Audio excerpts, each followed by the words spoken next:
I'm real revolutionary right now. Support this man, Black Media. He makes sure that our stories are told. Thank you for being the voice of Black America, Roland. Stay black. I love y'all. All momentum we have now, we have to keep this going. The video looks phenomenal. See, this difference between Black Star Network and Black-owned media and something like CNN. You can't be Black-owned media and be scared. It's time to be smart. Bring your eyeballs home. You dig?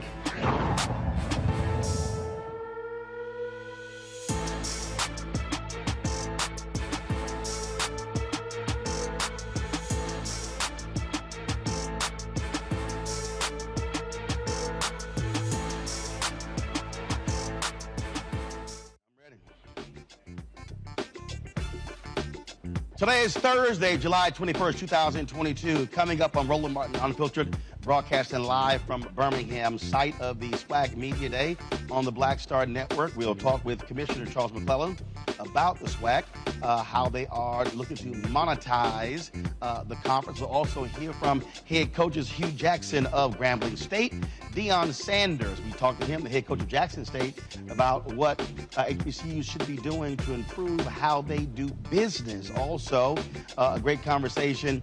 I don't know how I got on fishing, talking with Travis Hunter and one of Deion's sons, both Jackson State students. Y'all gonna enjoy that conversation. Also, we chatted with my man, John Grant of ESPN, about how HBCUs are doing well and how ESPN is expanding the footprint to accommodate these HBCUs. All of that from today's SWAC Media Day. Remember the story yesterday of the brother in Tennessee where the cops busted down his door because he ran a stop sign and was driving 12 miles over the speed limit? Well, he will join us on the show along with his parents and their attorney. Also, folks, the 8th January 6th hearing will take place tonight, where they will lay out a timeline of how Donald Trump did nothing to stop what took place on that day last year. Folks, and also several prominent African Americans have passed away, and we will have memorials for them. Folks, it's time to bring the funk. Roland Martin Unfiltered from Birmingham on the Black Star Network. Let's go. He's got it. Whatever the miss, he's on it. Whatever it is, he's got the scoop, the fact, the find. And when it breaks, he's right on time, and it's rolling. Best believe he's knowing. Putting it down from sports to news to politics. With entertainment just for kicks, he's rolling. It's on Go Roll, y'all. It's Roland Martin, yeah.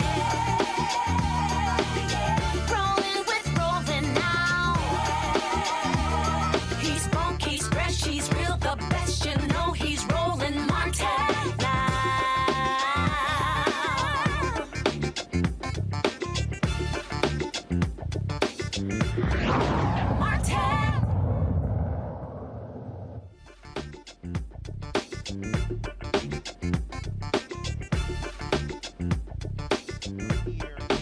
Birmingham we're here all day for the SWAC Media Day. So glad to have you joining us right here on Roland Martin Unfiltered on the Black Star Network. If you want to see, of course, our live coverage, all you got to do is actually just go to our Black Star Network. You'll see everything we did, all the interviews we did today, the folks who were here. But let's start with the U.S. Secret Service. They are facing a possible criminal probe in the deletion of text messages from January 5th to January 6th.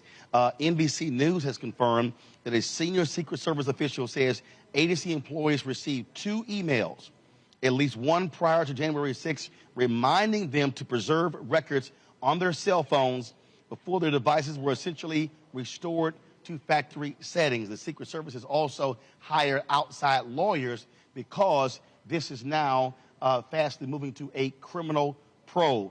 I want to bring in now my panelists. Of course, they join us every Thursday. Erica Savage, founder of the Reframe Brain, Reese Colbert, founder of Black Women Views, Dr. Greg Carr, Department of Afro-American Studies at Howard University. I must say, Greg, I want to start with you.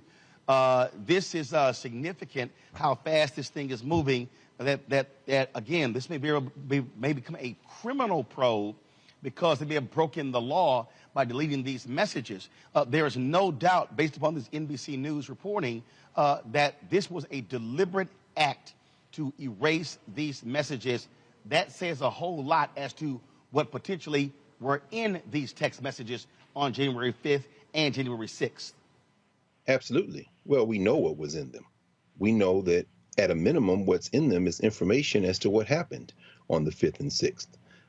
You know, those of us who are black, who watch the Black Star Network, who watch Roland Martin Unfiltered, have not forgotten that in the days leading up to January the 6th, there were race incidents throughout the area around the White House. Remember, of course, Metropolitan AME Church.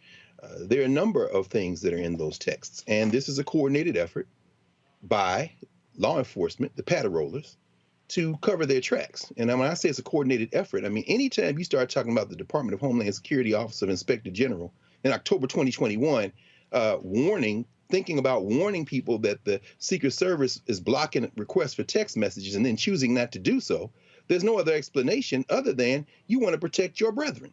These white nationalists have this thing on lock, brother. And as we wait tonight to see Liz Cheney can lead this questioning tonight, and of course, we wish the best recovery, of course, for Congressman Thompson. We understand that law enforcement has drawn a clear line between us and them. And so this type of theater, a criminal investigation, well, if it's not going to amount to anything, I just say save the theater. Let's just, say it with your chest. You don't want to be caught red-handed doing what you always do, which is what? Protect yourself before anybody else. Reese, when we look at what's going on here, again, it says a whole lot in terms of culpability. The fact that the Secret Service already looked hiring outside lawyers, how the DHS IG also has issues here. And here's the problem. The DHS Inspector General sat on the information as well. They have to be dealt with because they were aware of this 6 months ago, but said nothing to Congress. Yes, something is definitely not clean in the milk. Obviously, as Dr. Carr said, we've been saying on Roland Martin Unfiltered, this was likely partly an inside job on many facets of this insurrection. And it's very suspicious the way that these messages were intentionally deleted after they had already received notice to not delete them. And what's even more interesting is we have big brothers hovering over us at every moment. They can retrieve text messages from everybody and their mama except for the damn Secret Service. So what is up with that? I just saw an article the other day talking about if you delete a text message, it ain't really gone.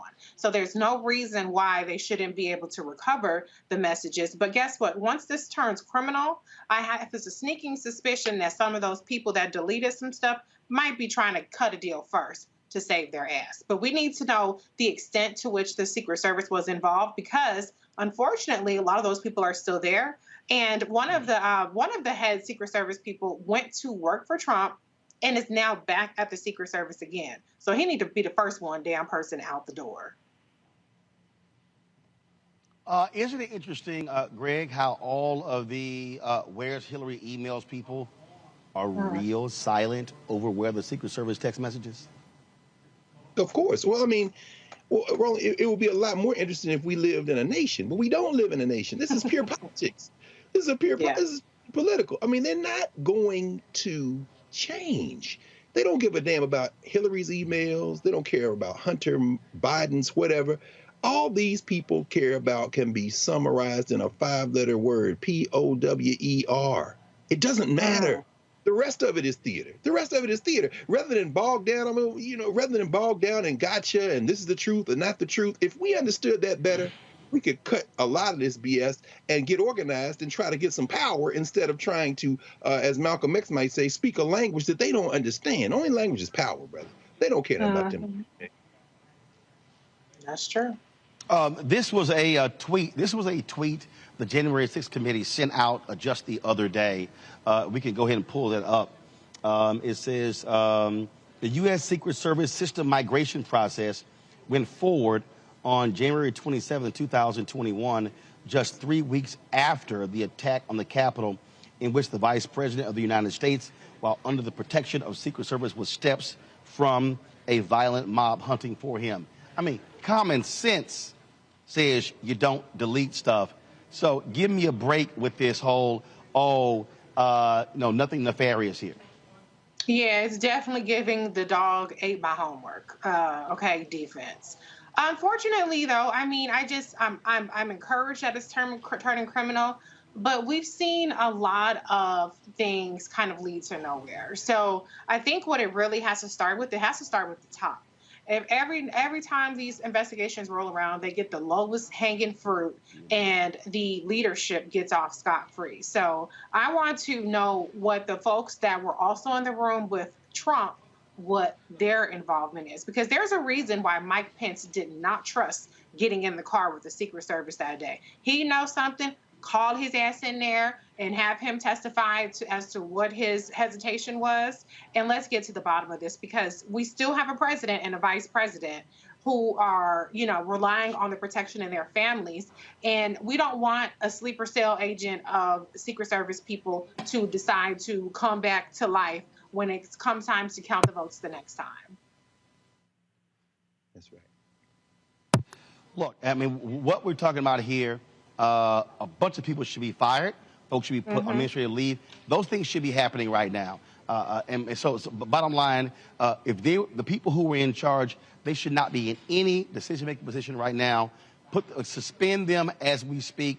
President Biden should be a hell of a lot more aggressive, and Democrats should be far more aggressive in confronting this issue. Because again, when you have the chief agency that's charged with protecting the president and the vice president, doing something like this here, this is a fundamental problem. This is absolutely, Greg, when you talk about an inside job, that has to be dealt with. Absolutely, Roland. But again, I mean, we have to think about how are we defining problem? It's a problem if we're talking about a country that has a rule of law that is to benefit the people who live in the country. But that's not what we have. We have a country that is currently hurtling toward white minority rule and has been seized by an oligarchy that has been enabled by a federal judiciary, thanks to Citizens United and everything that leads up to it, that can basically buy elections. Now, let's remember that just a few weeks ago, the House approved an amendment to the National Defense Authorization Act to compel government officials to prepare a report on combating white supremacist and neo-Nazi activity in the police and military. And the vote was 218 to 208. Every member of the white nationalist party voted against it. Now, last I checked, Liz Cheney, who will be leading the hearings tonight, is a member of the white nationalist party. Every member. Why wouldn't you want to investigate where the white supremacists and the neo-Nazis are in law enforcement? You know why? Because you already know where they are. They have infiltrated it. Remember, you covered this story when it was last year when Jamie Rankin had the House Subcommittee, Judiciary Subcommittee, and they had the hearings, and the sister from St. Louis, the retired police sergeant, came in and testified as to how they are thoroughly infiltrated. What we will probably see, we'll see a criminal investigation. As Reese said, people will start narking on each other. Heads will roll, maybe the top of the place. But what the problem is, not that there's a handful of bad apples, it's the bad apple defense, is that this is not only thoroughly kind of infested with white supremacists and white nationalists, the white nationalists and neo-Nazis who have thoroughly kind of infested this structure are thoroughly infesting a structure that was already thoroughly structured to do what it's doing. So when we say, the president, the vice president, the question we have to ask is, which president? Which vice president? Smiling Mike Pence is a white nationalist, but he knows that he ain't as much of a white nationalist as the guy who was at the top of the food chain, and he knows who those guys are. That's why he wouldn't get in the car. That's why his party will not try to investigate, because they don't need an investigation. They already know that they're there, and they're there on their side right now, which brings us back to that little 5-letter word, power. Indeed, indeed. All right, folks, going to go to a break. We come back. We're going to talk with a young man who ran into his home in Tennessee. Cops busted through the door, chased him down, viciously beat him for running a stop sign and being 12 miles over the speed limit. We'll talk with him, his parents, and his attorney next on Roland Martin Unfiltered right here on the Black Star Network. On the Black Table, with me, Greg Carr. We connect the dots and reveal a big picture you absolutely need to see. We'll explore how all the recent Supreme Court decisions fit together, like hand in glove, with the long-standing and very patient agenda of the GOP. As one of our guests tells us, conservatives are playing chess while the rest of us are playing checkers. And we're getting really close to checkmate. A Black Table you won't want to miss. That's next, only on the Black Star Network. Hi, I'm Amber Stevens-West from The Carmichael Show. Hi, my name is LaToya Luckett, and you're watching Roland Martin Unfiltered.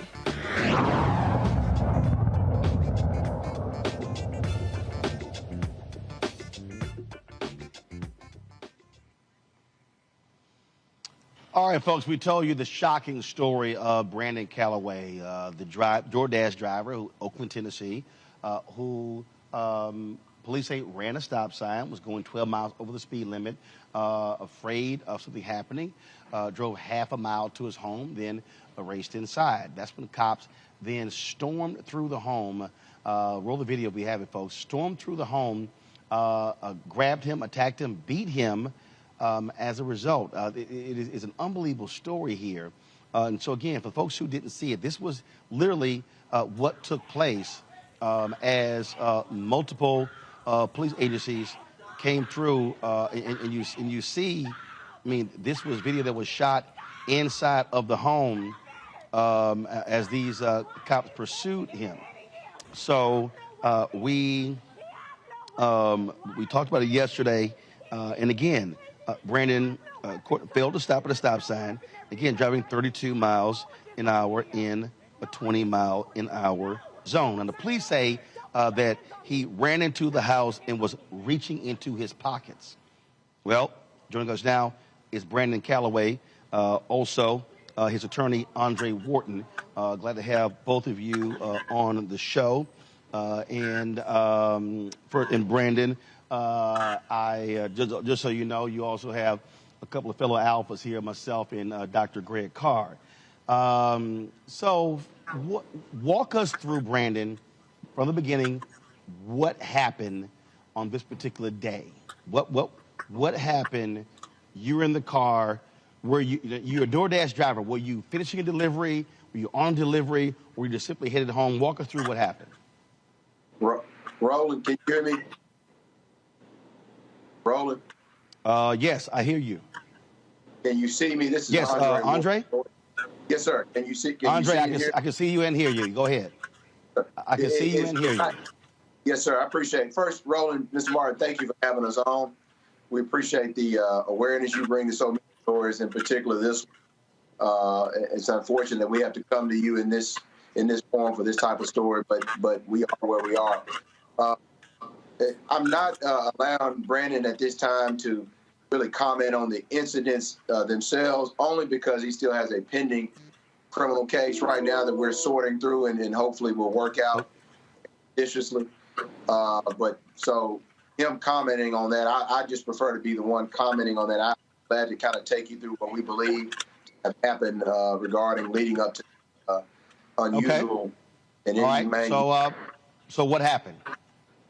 Well, as you indicated earlier in the lead-in, it appears that, first of all, let me just give you a little backdrop. Brandon is a college grad, UT Chat. I know you'll probably cover that a little bit here. Finished in 2021, last year, degree in electrical engineering. Started his own business. His full-time business is a business doing loan closings. He actually goes mobile to various individuals. I think to this date, he'll clarify this for me. I think he's done 1,000 of those. I don't know if he started his business while in undergrad or if he started that once he got out, but he's an entrepreneur. This DoorDash was merely a part-time thing. His full-time gig is with loan transactions, and so he'll comment on that a little bit. But as far as the incident itself, you all will have I'll get access to the affidavit. You don't already have it, but the affidavit reflects that he got to a stop sign. They say it's kind of contradictory because they say that he was turning and then stopped. They first say disregard the stop sign, then they say in the next clause, which is separated by a comma, but he stopped in the middle of his turn. So whether or not there was an violation to justify what happened next. The speed, allegedly 12 over. They pursued him to his house. He gets out wondering, why are these guys following me? Obviously, as which goes through so many of our heads, particularly young African-American males, not just young, middle-aged and old these days. What's going through his head is, oh, no, I don't live in this town. My family does. That shouldn't be a criteria to be safe, but I know I'm an outsider. I know I have out-of-county tags. Let me get on out of that way. I'm not sure how this is going to end up. So Brandon is trying to enter into his home. He's professing to the police what happened, that he did not violate any laws. And he goes into the house for a point. There was some dialogue between the officers and Brandon. At some point, the traffic stop calls backup. And things just get out of hand from there. Backup arrives.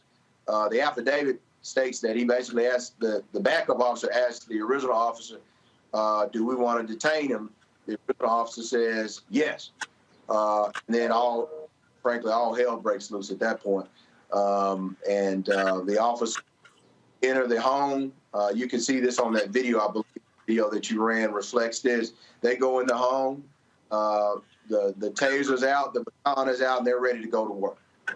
I don't mean in a cautious way, in a law enforcement appropriate way. They go to work. They're going to work on Brandon from what we believe was a vindictive, retaliatory response, and just totally escalated. So if you watch that video, as they're entering, they're using the taser and they're swinging automatically when they come in. We believe they connect with Brandon immediately when they come in. They're hitting him, punching him with this baton, and they run, chase him throughout the house, which you see there. And what really adds insult to injury, Roland, you probably watched this. If y'all watched this video a few times, you probably saw it at the end. It was so reminiscent of the George Floyd incident. I hate to even, every time I hear this video and watch it, Roland, I couldn't see it when y'all ran it, probably because of the virtual feature here. But anytime I hear it, my stomach is unsettled. Just to hear the sounds. I don't even have to watch the video, hear the sounds of it. But at the end of the video, towards the end, right before Brandon is being walked out, bleeding profusely, you can see the officers. They have him on the ground, and one of these officers, I believe is the one with the baton. I could be mistaken, but one of the officers steps on his head and neck as he's in a standing position, just to add the exclamation point to this cruel and inhumane punishment that they inflicted upon him on the scene. And so, the other pictures just speak 1,000 words. I mean, he's taken out. Eventually, I believe at some point he is unconscious at some point during this attack. And at some point you see in the photos where he's laying down on the ground, essentially prostrate, laying down there. He's just out of it. And the rest is pretty much, he's transported to the hospital, treated for head injuries, stitches. He's suffered some eye limitations in one of his eyes, required stitches. And this treatment is going to be ongoing. His symptoms that he's experienced, and you talk a little bit more with him about that, but he's experienced the symptoms that are consistent with the head injury, the type that he sustained. And so it's just a rather unfortunate incident. Brandon, you can talk about that. What has life been like for you since this encounter? Honestly, man, it feels like a very bad dream. Just to cut it short, I just can't believe it happened to me, but I just thank God I'm still alive.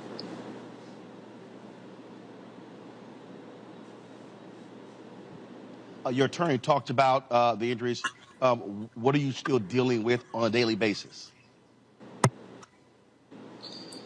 I'm dealing with memory loss, constant headaches, eye problems. When I look in the light, it really hurts my head, and I can't really focus for too long on many things.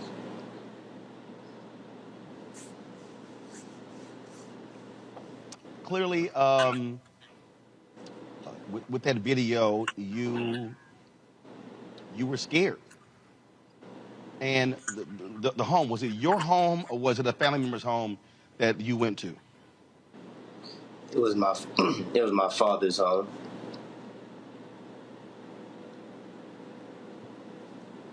And so we saw different folks who were there. Who was home at the time? Because we saw different people on the video. It was my girlfriend and her friend. We were just in town just to hang out for the night. You've talked to the different people who reached out to you. I talked to our Alpha General President, Lonzer, who said they've been in contact with you, Andre and the family as well. I mean, you know, this is one of those stories where we've covered so many where different brothers ended up dead with traffic cops with police. For you, was it a matter of just been absolutely just fearful that night of anything happening, which is why you went home? Well, so Roland. Go ahead. Yeah, let me comment on that. Go ahead. Just to comment on that, I think clearly the fear factor is one that sets in anytime you are in a somewhat foreign area as far as for Brandon there, and I think that's just almost instinctual for him to have reacted, particularly when you felt you've done nothing wrong. And we've seen so many encounters end up where someone has done nothing wrong and they've ended up with severe injuries or dead.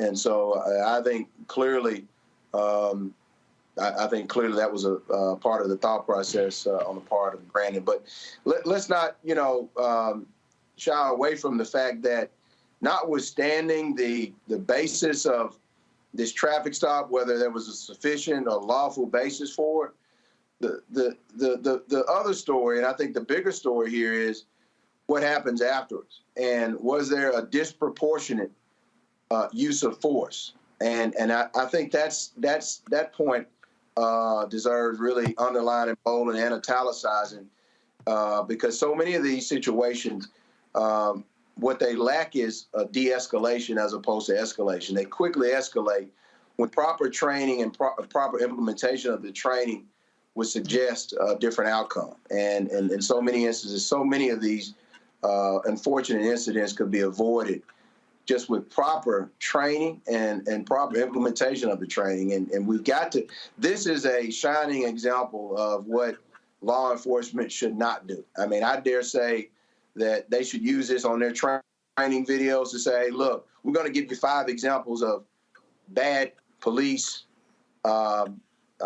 operations, bad police responses, and here's one of them.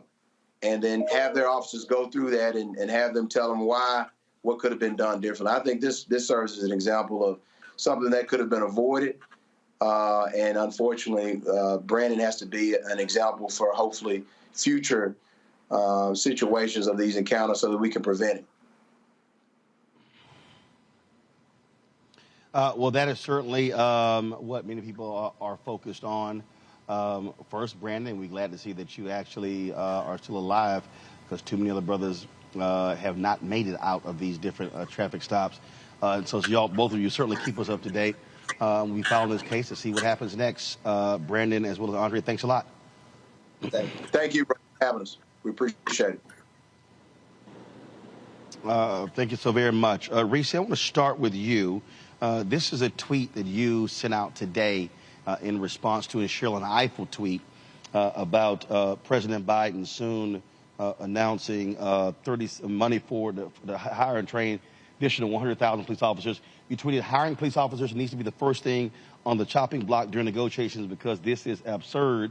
And again, everybody, you have these people who are touting, oh my God, crime is out of control.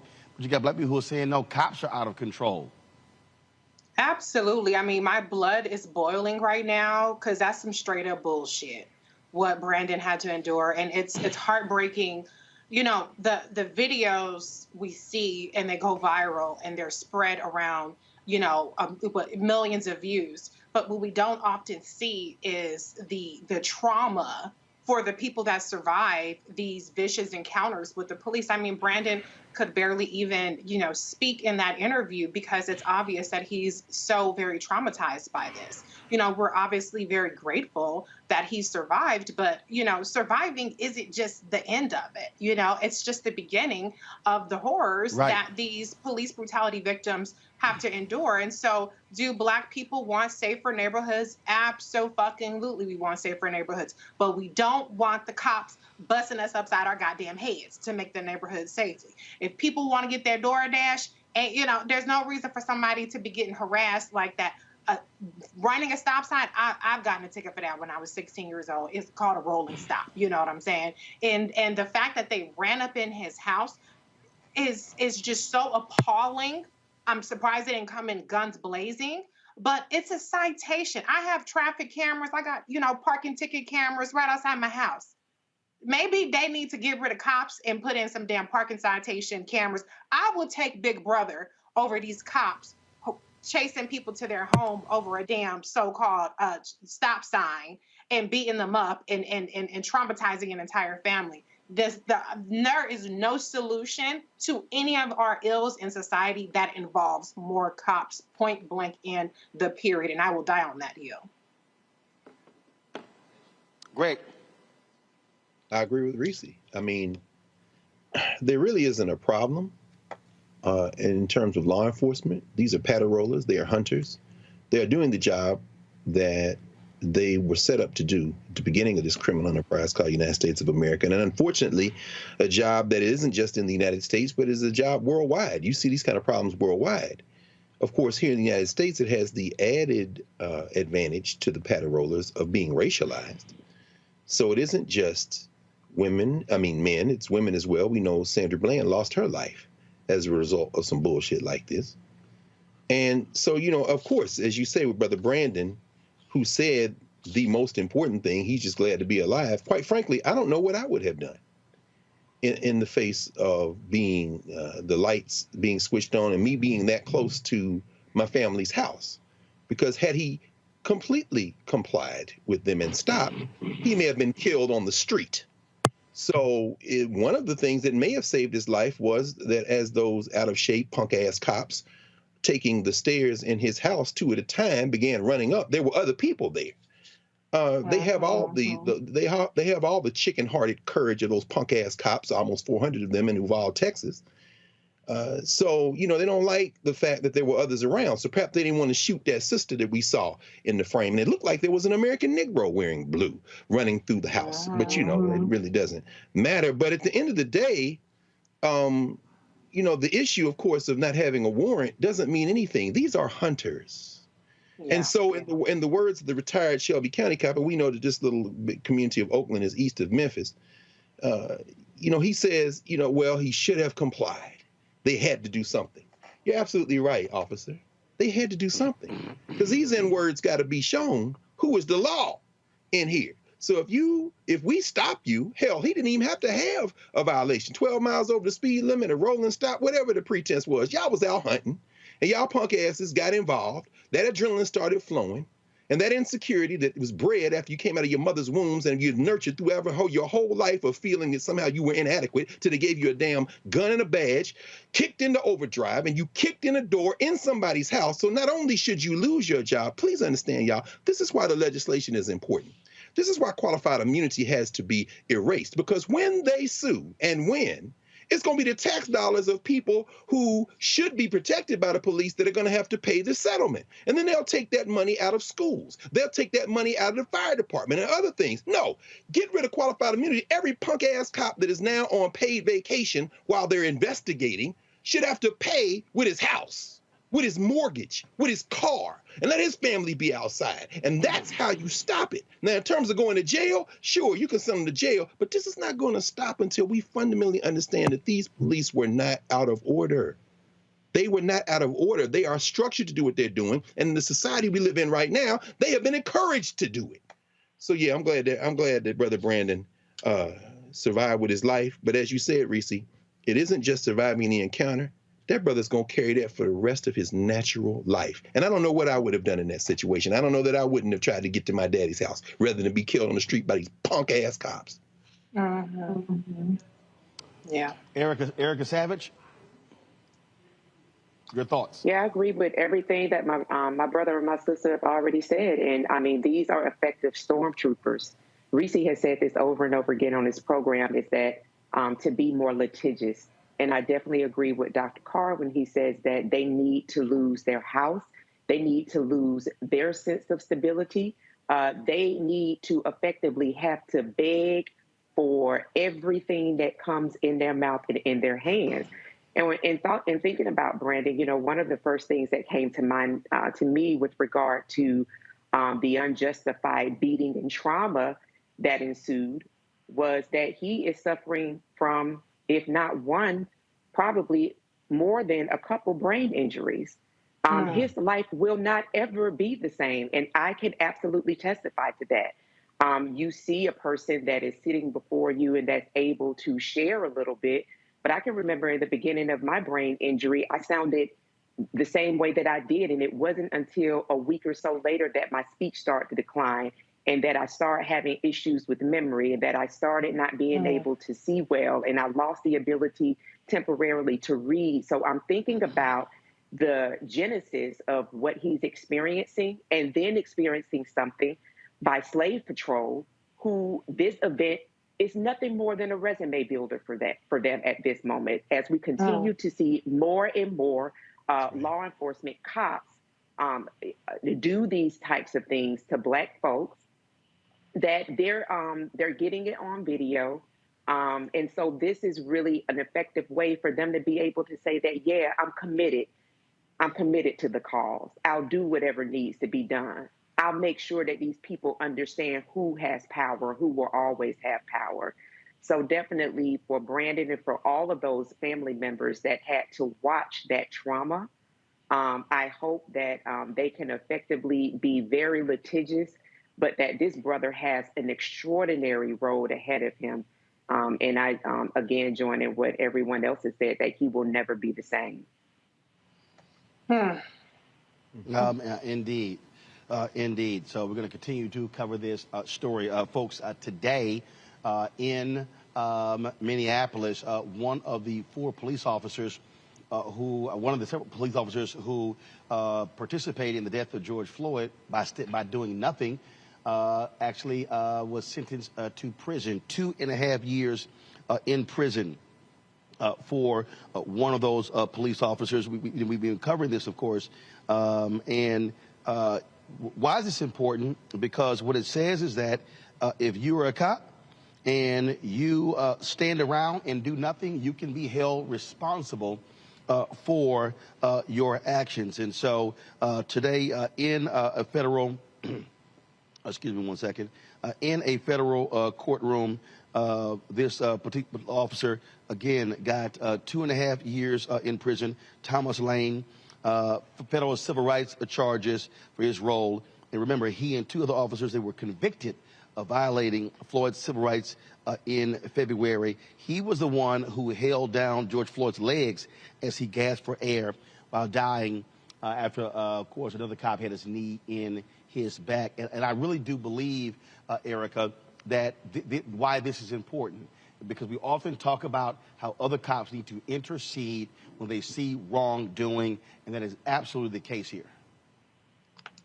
Yes, and understanding that the family was pushing for more time and that this was what the judge handed down, this sentence of about 27 months, it is important that law enforcement cops understand that when they actually participate in a crime, that they are being held accountable for that crime. And I really do commend, and I really, think so much of the George Floyd family having such a publicized death that brought about such a global response and still being in court to follow these situations through. This is something that is a message for all of us. It is about the follow through. It is about holding people accountable, folks that have shields of power, people that have power protected, that they still continue to follow as all of these different officers that were involved in the death of their loved ones are being sentenced. So as unjust as this may seem, and we won't have him with us any longer. So that would absolutely be justice to have that brother here still with us. I really do applaud the family for connecting. And this is also a legislative example as well, too, for people to take a message from as well, that it's after the lights, the camera, the action, after the crowd has died down, to continue to keep pressure on your lawmakers, keep pressure on those things that will ensure that your community and people that are responsible to bring in violence and danger and harm to your community, that they are held accountable. So again, definitely sending a lot of warmness to the George Floyd family, and hopefully that people will see that they will be held accountable when they participate in the death of citizens. Thing here, Reese, for me, another great job by the Civil Rights Division of the Department of Justice under Christian Clark. I mean, what they are doing is holding people to account. And yeah, this should send a message to any cop out there. Stand around and do nothing when one of your own is beating somebody or killing somebody. You too could go to prison. Yeah, absolutely. I think that the DOJ has really been excellent in terms of their enforcement of civil rights, which is something that we saw not being done across the board of the Trump administration, whether it was in the DOJ or Department of Education. I think it's important to leave no stone unturned in terms of federal and local charges, in terms of civil rights violations and other violations. I think 2.5 years is inadequate because he was still physically involved in the murder of George Floyd. He didn't just stand around. He was physically pinning George Floyd down as well. But I will absolutely celebrate the fact that there is a jail sentence and there is accountability, because we've seen cops blow people's heads off and still get off scot-free. And so I think every one of these pigs that end up getting, convicted and sentenced, even if it's not always adequate in terms of the sentencing, sends a message that, it's going to catch up to you eventually. May not catch up to 100% of y'all, but maybe that 2% that it does catch up with will give people pause the next time they want to do something like this. Greg. I would agree. It's inadequate. It's better than nothing. And we know that the feds asked for 6.5 years. And apparently 145 people wrote letters in support of young Thomas Lane, relatively young Thomas Lane, rookie cop. Of course, it's inadequate. It's better than nothing. But now my question becomes, what about these other two? Because, see, Derek Chauvin killed George Floyd, and Thomas Lane helped him. Exactly what Reese said. It had been different, perhaps, if he hadn't touched the body, but he held the man's legs down. And yes, he said, should we turn him over apparently the judge, well, he said, should we turn him on his side twice? And so what? Because if Roland Martin had leaned on somebody's neck and Greg Carr had his legs the whole time, if Erica Savage had leaned on somebody's neck and Reese Colbert had the guy's legs all the time, then we're going to get the same damn sentence. See, this is where we get to the deeper issue, the philosophy of murder. These paddle rollers are state-sanctioned murderers. There would be no parsing out of the murder if it was us. The distance between what you do when you kill somebody and you don't have a badge and what you get when you do have a badge is the distance between civilization and barbarism. So while we're counting the difference between years, we should be looking at the underlying philosophy of murderers, because these two murderers didn't get the same sentence. That's because they're all protected. Meanwhile, the rest of them, like these punk asses in West Tennessee, is kicking indoors, emboldened by the fact that the philosophy of murder is intact. And can I just say, to me, the whole should we turn them over is no different than taser, taser, taser.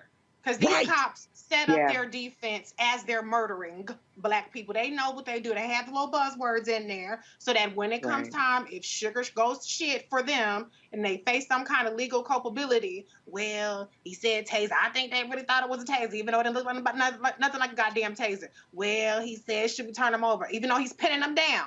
So I don't give a damn what cops say when they're in the process of killing people. Because all it is is setting up some reasonable doubt, some benefit of the doubt, try to get them off lighter when they do, should they have any kind of criminal charges that they're facing. That's right. All right, folks. Hold tight 1 second. When we come back, President Joe Biden tests positive for COVID.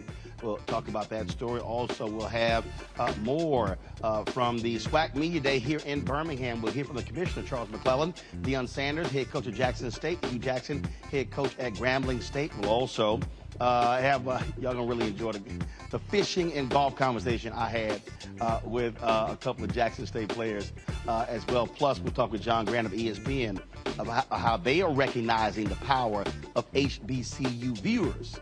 That means you. Folks, support us in what we do here. Be sure to download the Black Start Network app, Apple phone, Android phone, Apple TV, Android TV, Roku, Amazon Fire TV, Xbox One, Samsung Smart TV. Also, when you support us with your dollars, it makes it possible for us to be able to travel to places like this, to bring you the kind of news that other folks are not doing.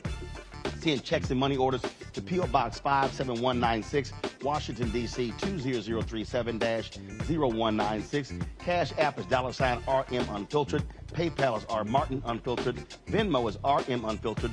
Zelle Roland at RolandSMartin.com. We'll be right back. Hi, I'm Dr. Jackie Hood Martin, and I have a question for you. Ever feel as if your life is teetering and the weight and pressure of the world is consistently on your shoulders? Well, let me tell you, living a balanced life isn't easy. Join me each Tuesday on Black Star Network for a Balanced Life with Dr. Jackie. We'll laugh together, cry together, pull ourselves together, and cheer each other on. So join me for new shows each Tuesday on Black Star Network, A Balanced Life with Dr. Jackie.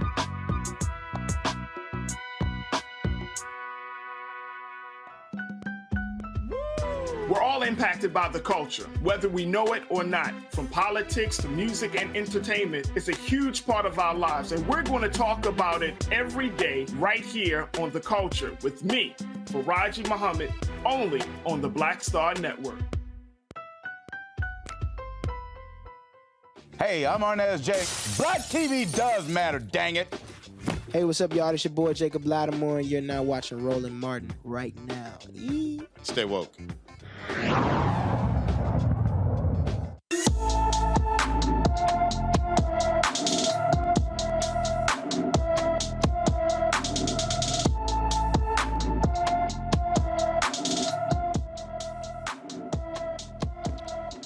Jamil Jordan has been missing from Fort Worth, Texas since July 22nd, 2019.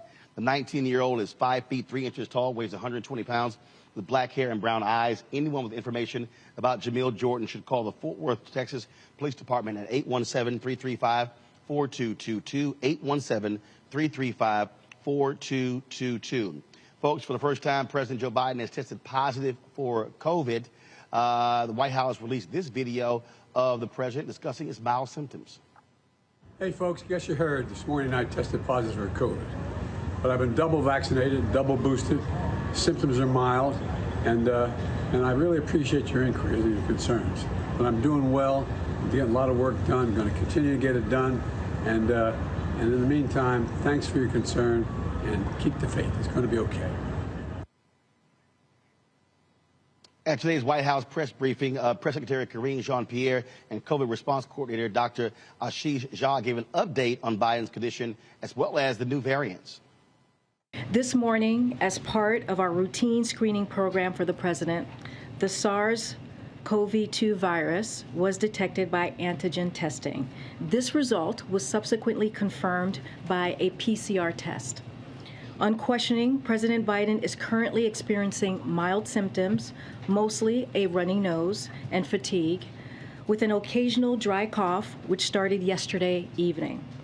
Given that he meets USA Food and Drug Administration, FDA, Emergency Use Authority criteria for Paxlovid, I have recommended initiating such treatment. The president is fully vaccinated and twice boosted, so I anticipate that he will respond favorably as most maximally protected patients do. Early use of Paxlovid in this case provides additional protection against severe disease. He will isolate in accordance with CDC recommendations. I will keep your office updated with any changes in his condition or treatment plan. I also wanted to provide you with a brief readout of the President's activities today. The President has been working from the residence, like so many of us have during this pandemic, doing calls with senior staff, including the Chief of Staff, myself, and Dr. Jha, who's here with us. As we read out, the President also called Senator Casey, Representative Cartwright, mayors of Scranton, Mayor of Wilkesboro, and Representative Clyburn. The President also called a few of his cousins from Scranton who were set to attend today's event in Pennsylvania. And he spoke with Ambassador Giddenstein and Cornyn. You all have seen the photo he posted on and the video that was just released to all of you out of transparency moments ago. The President will continue to work from the residence. Today, as you all know, as I just mentioned, and as we sent out earlier, Dr. Ashish Jha, our COVID-19 response coordinator, is joining us today in the briefing room. And as I tweeted out earlier, Dr. Jha and I spoke to the President this morning, and he said he's feeling fine. He has a little dry cough, as I just mentioned from the doctor's letter, a little runny nose. He's feeling tired, but he's working very hard on behalf of the American people. And with that, Dr. Jha. Great. Sorry. Good afternoon, everybody. I'm pleased to be with you. As Corinne mentioned, I spoke to the President earlier. I also spoke at length with Dr. O'Connor, who is the President's personal physician. And I'm happy to share the readout of these conversations with you, and then I'm happy to take questions. In terms of my conversation with the President, he sounded great. I asked him, Mr. President, how are you feeling? He said, I'm feeling fine. He said he was feeling fine. He had been working all morning. He hadn't even been able to finish his breakfast because he had just been busy. I encouraged him to finish his breakfast. In terms of my conversation with Dr. O'Connor, we talked at length about what happened this morning. As Corinne mentioned, the President got his regular testing that he does on his regular cadence. After he tested positive, he reported these symptoms that have been described. Dr. O'Connor examined him thoroughly. He found his exam to be normal, to be at his baseline. And then obviously he recommended that the President take Paxlovid. The President accepted that recommendation and has started Paxlovid and has taken his first course already. I want to also just take a minute. All right, folks. I would hope people now realize that, again, we keep talking about it. Y'all, COVID is still real. And if y'all want to sit here and play around and you don't want to get vaccinated, okay, go right ahead. But trust me, your symptoms are going to be a hell of a lot more severe than if not. What we're seeing with these variants, Reese, we're seeing how people are impacted. And, there are people who are just floating around like it's no big deal. Oh, forget mask or washing hands and stuff along those lines. I flew the other day, and there was the number of people who were on the plane with no mask. I don't give a damn what they doing. Trust me. Ro going to be sitting there with a mask on, goggles, and covered up because I'm not about to sit. Look, I done had COVID twice. Ain't fun. Don't want to see a third time. Yeah, I mean, we are in the middle of a summer surge that you wouldn't be able to tell because everybody's out living their best life, which I can understand as well. And I'm telling you what, if I, get it, it's not going to be from going to McDonald's. It's going to be from turning up a little bit. But, I think people have gotten a lot more relaxed when it comes to taking COVID protections. Maybe there's a sense of inevitability that they're going to get it and they're just going to get it however they get it. But the good news is that, even with the variants having lower if you've had COVID before, you have lower immunity in terms of even contracting coronavirus. But if you are vaccinated, it's still holding up quite well, even with we're on BA.5 now of Omicron, in terms of not being hospitalized and not dying. So we're in a much different position now than we were. And, ultimately, this is all we got. All you got is a vaccine share because ain't nobody shutting down no more. Ain't nobody forcing people to wear a mask anymore. Nobody is doing anything except for saying, take this damn Paxlovid or get vaccinated. So if you don't want to do that, then good luck, bitches, pretty much. So I'm glad that the President is in good health. Hell, if Queen Elizabeth can survive COVID, I'm sure Biden will be all right as well. There are a lot of ways to treat the disease, the virus. And the other thing I'll say is, get tested. If you're out there, you raw dog in the air, you ain't wearing a mask, you go and turn up and all that kind of stuff, get tested. If you have some symptoms, start to isolate, because with the vaccines, people are developing symptoms before they turn infectious, before they turn positive on a rapid test. So if you feel a little tickle in your throat, if you have a little bit of a cough, it's probably best that you isolate for that day. It might take another day or two for a rapid test to go on. If you're going to an event, take a rapid test before you go. You know, these are some of the ways that we can stop the spread. If you're having an event, tell people they got to get a little rapid test. They're readily available, and I just think that's the responsible thing to do. But I'm wishing the president a speedy recovery. I mean, look, I don't understand, Greg, what the problem is with some of these folks. When I did my audio book, the reading last Wednesday and Thursday, man, allergies started kicking in. So I was just thinking, oh, man, goodness, this is COVID. Thursday, took a COVID test, negative. Took a COVID test on Sunday, negative. And again, that's the whole point of having the damn rapid test. The government is actually, they give you for free. All you got to do is just apply for it, and they'll mail it to you. Well, 12. Absolutely. Yeah, they're saying 12. In fact, I'm looking over here at the package of my 12 right here. And for all the people that say, oh, I don't want no free stuff. Fools, it's not free. Did you pay your taxes this year? That's what we paid for them. There's no such thing as free coming from the government. We paid for those things. So, yes, I'm looking at my packages over there. And, you know, and Erica and I last week were over at Sankofa here at a very important conversation we were having and participated in. And, you know, we had masks, but what we're seeing is not the end of COVID, but the end of COVID protocols, because people are fatigue. And people wearing masks as chin straps. You know, I came in with my mask on, but I put mine down and pulled out because there's this sense of, well, I guess we're all right. But then you feel that tickle. I taught summer school this at Howard. These are my first in-person classes since March 2020. Now, I have been teaching nonstop. We've had classes all along. But I said, let me go up here and see people. I have the option of going on Zoom, but particularly we have a class of student athletes, freshman student athletes, the football, volleyball, basketball players. I wanted to see them.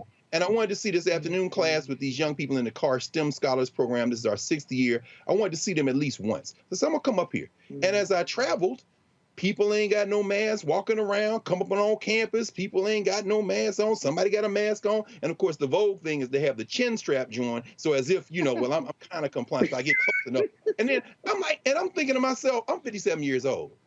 I'm not really as concerned about COVID, although I should be, because in the 2-week average, we're up to about 130,000 new cases a day. Hospitalizations are up 20% to about over 40,000, and deaths, which always lag, are up a third to about over 400 now. So I should be concerned, but I'm really concerned about, finally, long COVID. Because, you know, it's been decades since I played baseball. I was a drum major in the band, but I did not pursue music.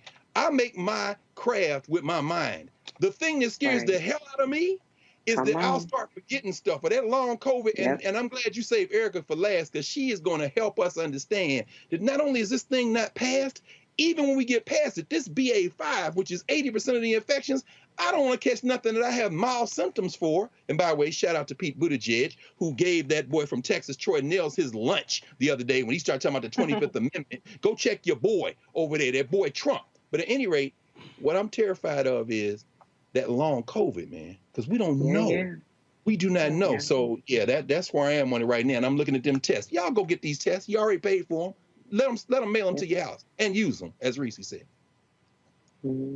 Yeah, I just don't understand why people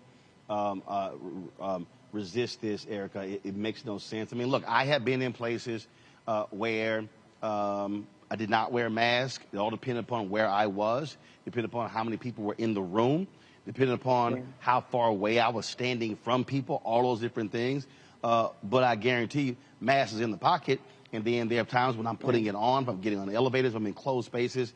And so there are different ways people can actually do this. You don't have to always, you know, be like seriously, for me, like I don't get the people who walk around outdoors, okay, down the street, ain't nobody around with a damn mask on. Okay, now that's just me, okay, because kind of like, ain't nobody here. Now maybe he's trying to block himself from pollution. Okay, I give you that one. You know, but trust me, you know, it's like if I get off the airplane I mean, yeah, I'm sitting here, ain't nobody around me, I'm probably gonna take my mask off. But it's just common sense. And unfortunately, there are too many folks who are walking around acting as if this is no big deal.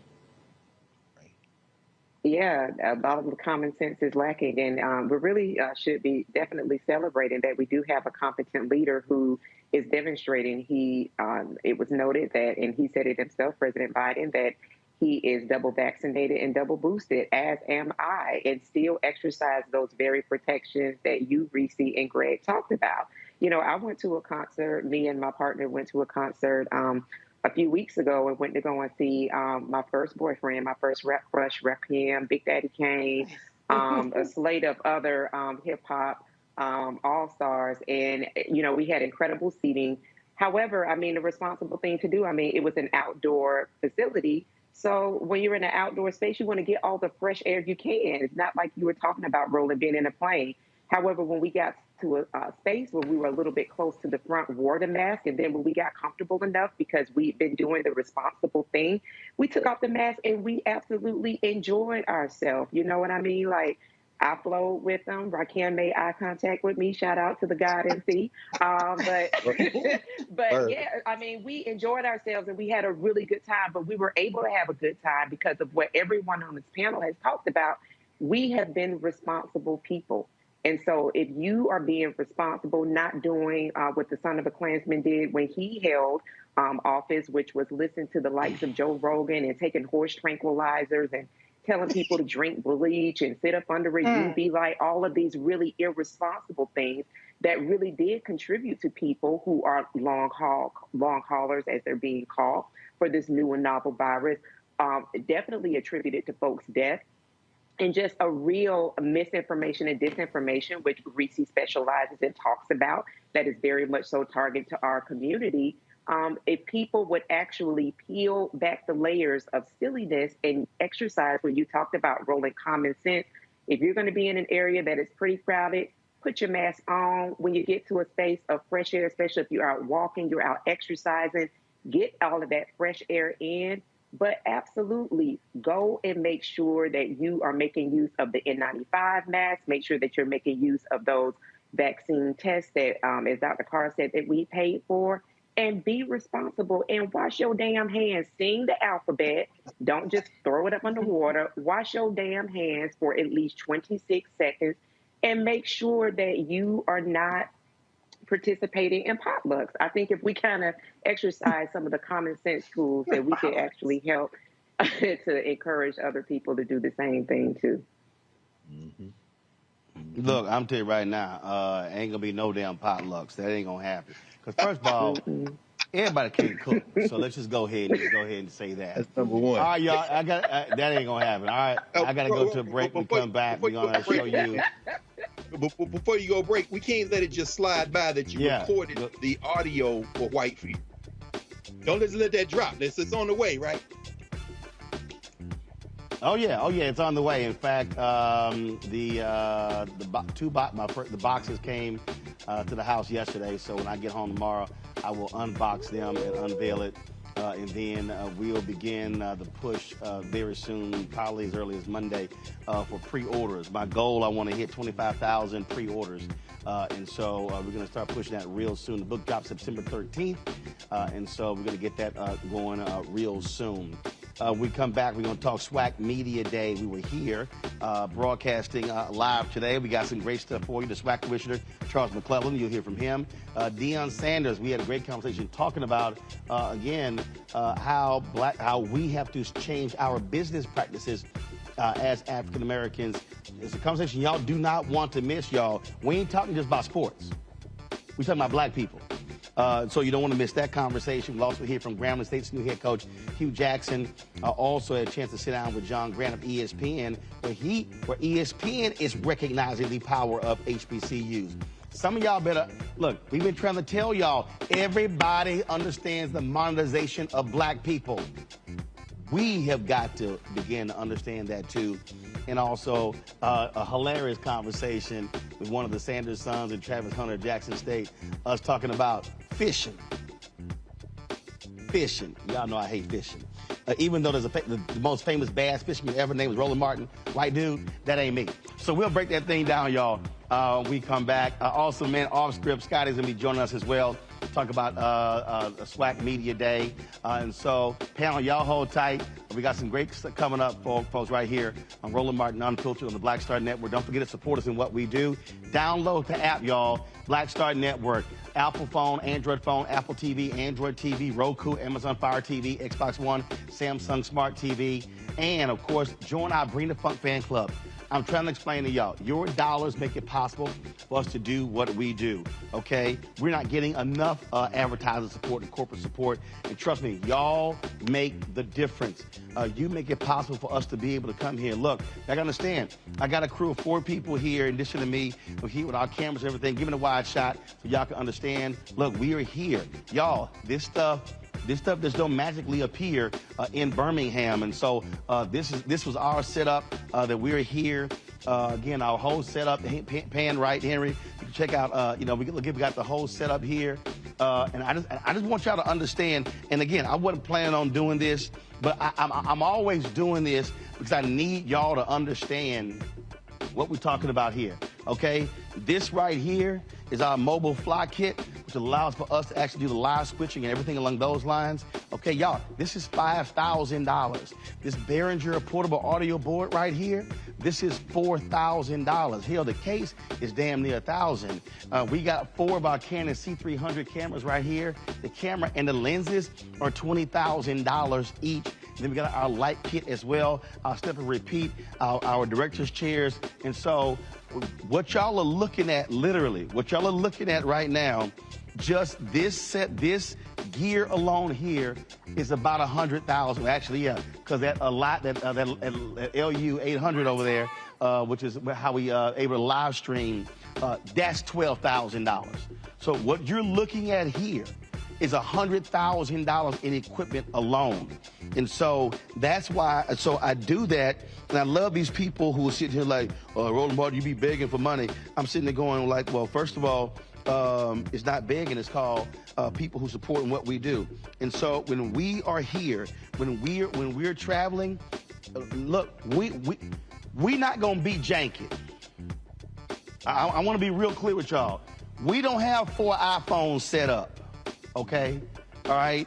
We want to be the real deal. ESPN was here earlier, and I'm telling you right now, I'll put my setup up against what ESPN had, and trust me, Disney owns them. Disney owns them. And so just understand what it is. We believe that black people deserve quality. We believe you need to see quality in terms of how we look, the cameras and the lighting, and that's what we deliver, and that's what we're all about. And so that's what we make point blank and what we try to lay out to you. And so, again, support us in what we do. Checks and money orders can go to P.O. Box 57196, Washington, D.C. 20037-0196. The Cash App is $RM Unfiltered. PayPal is R Martin Unfiltered. Venmo is RM Unfiltered. Zelle is Roland at RolandSMartin.com. We'll be right back.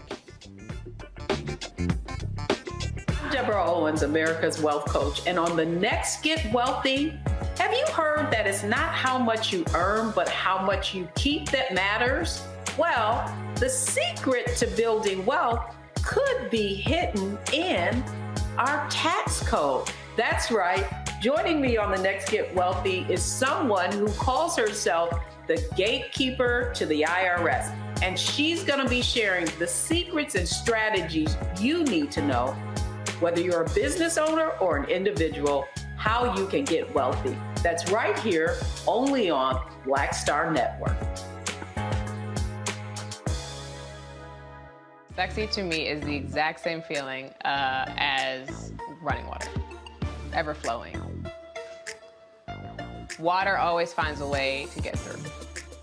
And so when you know that you're sexy, there are no questions about it. It is an ever-flowing emotion. It is an ever-flowing feeling. Mm-hmm. When you question it, though, you stop the water. I struggle with this a lot, mainly because I've been told what sexy should look like, what it should feel like. As a model who did Sports Illustrated, you're told that this is what sells sexy. But then you travel the world, and what's sexy to one person is not sexy to another person. I'm more of a mindfuck kind of person. How can you stimulate the brain? Mm-hmm. To me, that's sexy.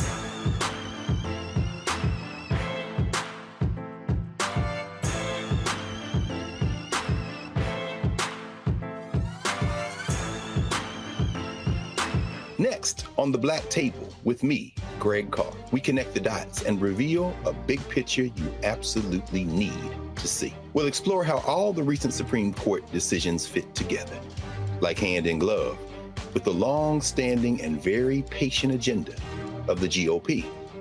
As one of our guests tells us, conservatives are playing chess, while the rest of us are playing checkers. And we're getting really close to checkmate. A Black Table you won't want to miss. That's next, only on the Black Star Network. I'm Bill Duke. This is Diala Riddle, and you're watching Roland Martin, Unfiltered. Stay woke.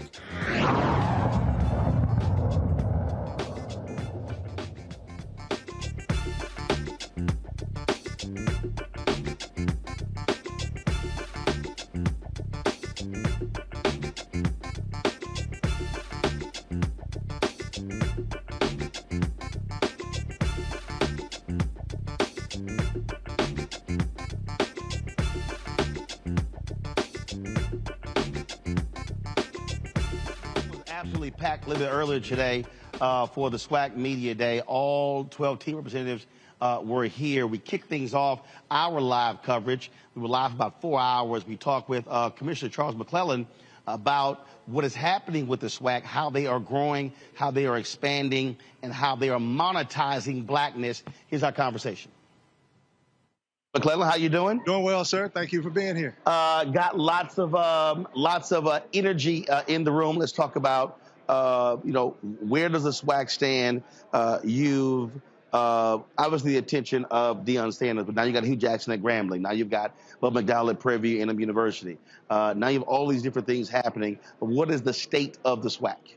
The state of the SWAC is extremely strong. When you look at just from a football perspective, and you look at the coaches, it's a who's who of football. And I think that's ultimately what SWAC has always stood for, and we're able to manifest that now. Coach Prime obviously has a really big name, but from a coach's perspective, Hugh Jackson, former NFL coach, Eddie Robinson, one of the best linebackers that ever came through Alabama State and one of the best linebackers that ever played for the Houston Oilers. Again, I said this earlier, not to put Eddie Robinson's business out there, but he got plenty of money. He didn't need to coach. He came back to his alma mater to give back. That star power, that name brand, Bubba McDowell, Houston great. I watched Bubba play a whole lot with Love You Blues and Warren Moon. He's in the SWAC now.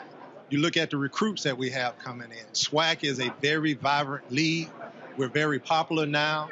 We've grown, we've expanded, and it's hats off to the coaches and the administrators that got it. So how do you translate that into monetization economics? Well, it's already been translated into monetization. We've gone from being in deficit to clearing that deficit, to having a robust reserve, to having the largest distribution to our membership in the history.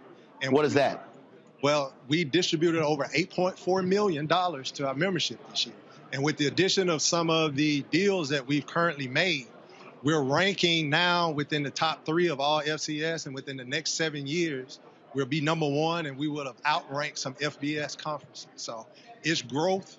That money goes back to the membership, and that is why we're strong, and that is the reason why we're strong together as 12. And I would like to say this. At no point in history, in my opinion, that our league has been as solid and as strong as it's been. All 12 member institutions are on the same page. All 12 presidents are on the same page, and that's what makes a conference strong. You have, obviously, your major conferences to talk about a realignment. Are you comfortable being at 12, or are you looking at future expansion? Well, we're definitely comfortable at being 12, but we will always look to see how we can enhance and grow. The question that I've been getting here mostly is about this super conference notion. SWAC, let's make no mistake about it, is a super conference. We have every major Division I HBCU from Texas to Florida, but we have no plans to expand from C to shining C. We do not want to ship teams from one coast to another.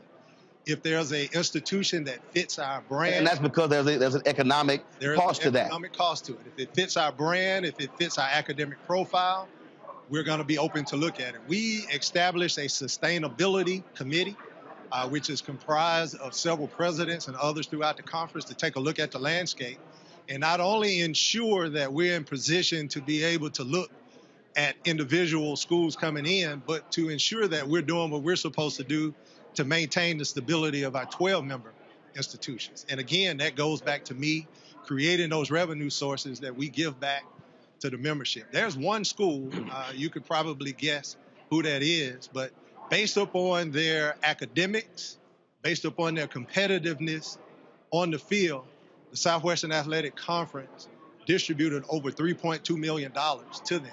And that's about 25% of their revenue. I saw one of your interviews where you kind of compared us to Texas A&M. If you look at Texas A&M and what they got from the SEC, they get about 23% of their revenue from distribution. So if you want to compare apples to apples, the Southwestern Athletic Conference is doing for its member institutions what the SEC is doing for theirs. So on that point about distribution, and for people who don't know, are your resources distributed equally among the schools? Well, at the end, once our budget is balanced, it's distributed equally. But there are some unequal distributions based upon competitiveness, based upon what you do academically. We give academic incentives. We give competitive incentives through our sponsors. We put their names on some of your games. You get dollars from that. So we give all of our academic money back. Some conferences do not do that. So we want to pour into our schools. So everybody does not get the same. It's based on your competitiveness. And so you sort of have a scale of different things there. Yeah, so if you go and play in the SWAC championship, you keep that revenue. That was over $1.5 million for Jackson State. If you go to the Celebration Bowl, you get that money. If we put a sponsor on one of your games, you get that money. After all of that's done, whatever the conference office has left over, we equally distribute that money as well. So if you don't win anything, you can get a distribution. Earlier you mentioned something about ratings, linear versus digital, in terms of on ESPN. Talk about that again. Explain what you were talking about. Yeah, ultimately what we have is we had an unprecedented amount of games on linear television with ESPN. How many games did you have on? Yeah, I don't know exactly. I think it was like 12 or 13 that were on linear, and we had another 30 or so that were on digital. But I apologize, I don't know the numbers exactly. But when I looked at the ratings, ESPN, the higher the number on ESPN, the more views you get. Right. ESPNU doesn't get as many views as ESPN2. Smaller distribution. Smaller distribution. But when you looked at our numbers on Plus, we had some games that had more people watching on Plus than we did on those ESPN2 games, which again... Meaning your SWAC games that were on ESPN2. Correct. Got it. Which means that the popularity of our games are through the roof. And, we have this debate about linear and digital. Television is going a lot more digital now. And my point was there are numbers in digital as well as there are opportunities in digital. Your HBCU Go deal, has that been signed? Are there games that are going to be on there? Yeah, it has not been signed yet. It's in the lawyers. Everything has been agreed upon. They have chosen their games. We haven't been able to announce it yet, simply because we're waiting on the lawyers to get all of those T's crossed and the I's dotted. But we expect that to happen here in very short order. Last thing, have you concluded your this back and forth with Urban Edge Networks, or is that still what's the status of that? I'm not going to comment on any pending litigation. So that's still ongoing. Not going to comment. The other piece for you, you're not just about football. So what are you also trying to convey to sponsors in the audience about the other SWAC sports? Well, that we are as strong in the other sports as we are in football. If you look just from a basketball perspective, our net ranking has risen almost 100 points on average. We were the lowest ranked with all 12, and we're still down, but we're starting to build. And that's ultimately how you get out of that 16th seed of the play-in game. We had 2 individuals that were drafted in the MLB draft. We had 2 drafted in football. We had 23 signed as free agents. We have several basketball that have signed free agent deals. So our conference is extremely strong. It's extremely vibrant. If you want to come here and you want to get a quality education, if you want to get on TV, if you want to go pro and you want to make some money, SWAC is the place for you. All right. Well, Commissioner McClellan, good to see you.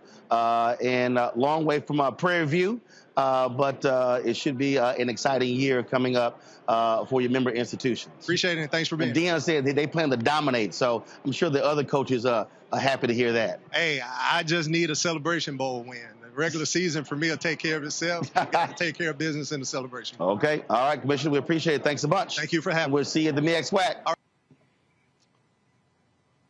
Bring our panel back into this, Erica, Reese, and Greg. Greg, I'll start with you. Monetizing our culture. And that's the thing. We're going to talk more about that when we play the interview with Deion Sanders. But this is a perfect example when we talk about our institutions. When we talk about how we operate as the collective. For far too long, frankly, our HBCU sports programs have been wallowing in debt, have been, we can't do this and can't do that. No, game now changes. The digital spectrum has changed the game as well. This is the moment for black institutions to be going to the next level.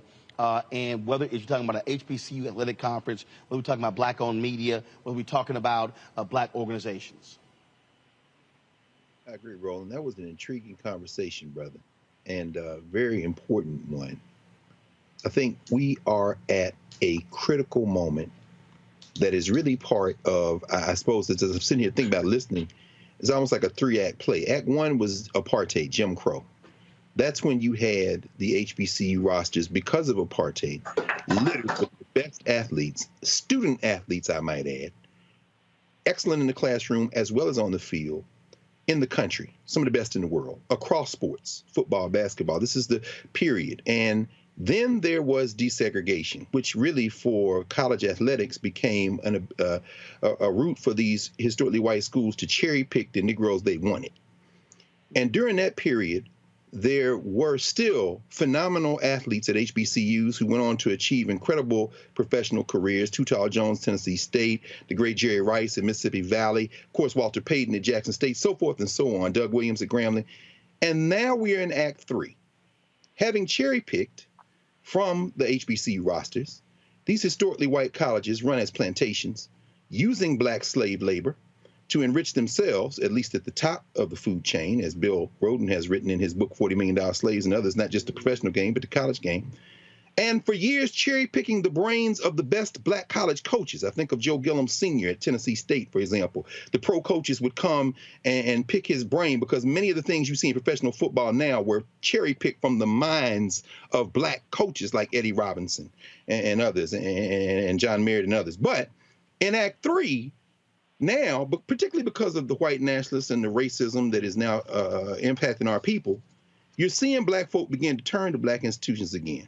But these people don't want to lose their sugar bear. They don't want to lose their plantation labor. That's why Nick Saban gets mad at Deion Sanders at a point, because you could see a sea change. But what that interview you just did today brings to the fore is the real issue.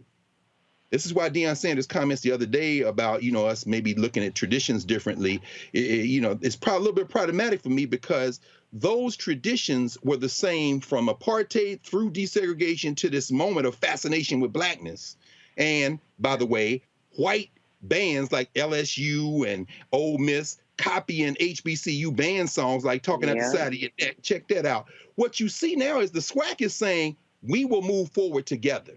See, I don't know that I trust Deion Sanders not to make a leap. Maybe Jackson State does what Hampton did, what Howard had talked about doing. We want to go to a white league, what my alma mater, Tennessee State, made a mistake and did years ago going to the Ohio Valley Conference.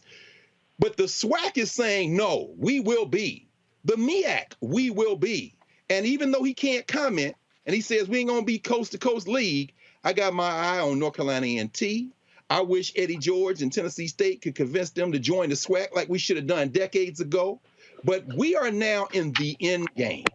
We are now in the end game, Roland. And so that interview and the one you're about to show us with Coach Prime are going to be very crucial, because We can't just be now individuals, because these white boys are playing and they realize if this thing goes left institutionally, this whole structure of plantation labor could collapse. And make no mistake, they will start making overtures.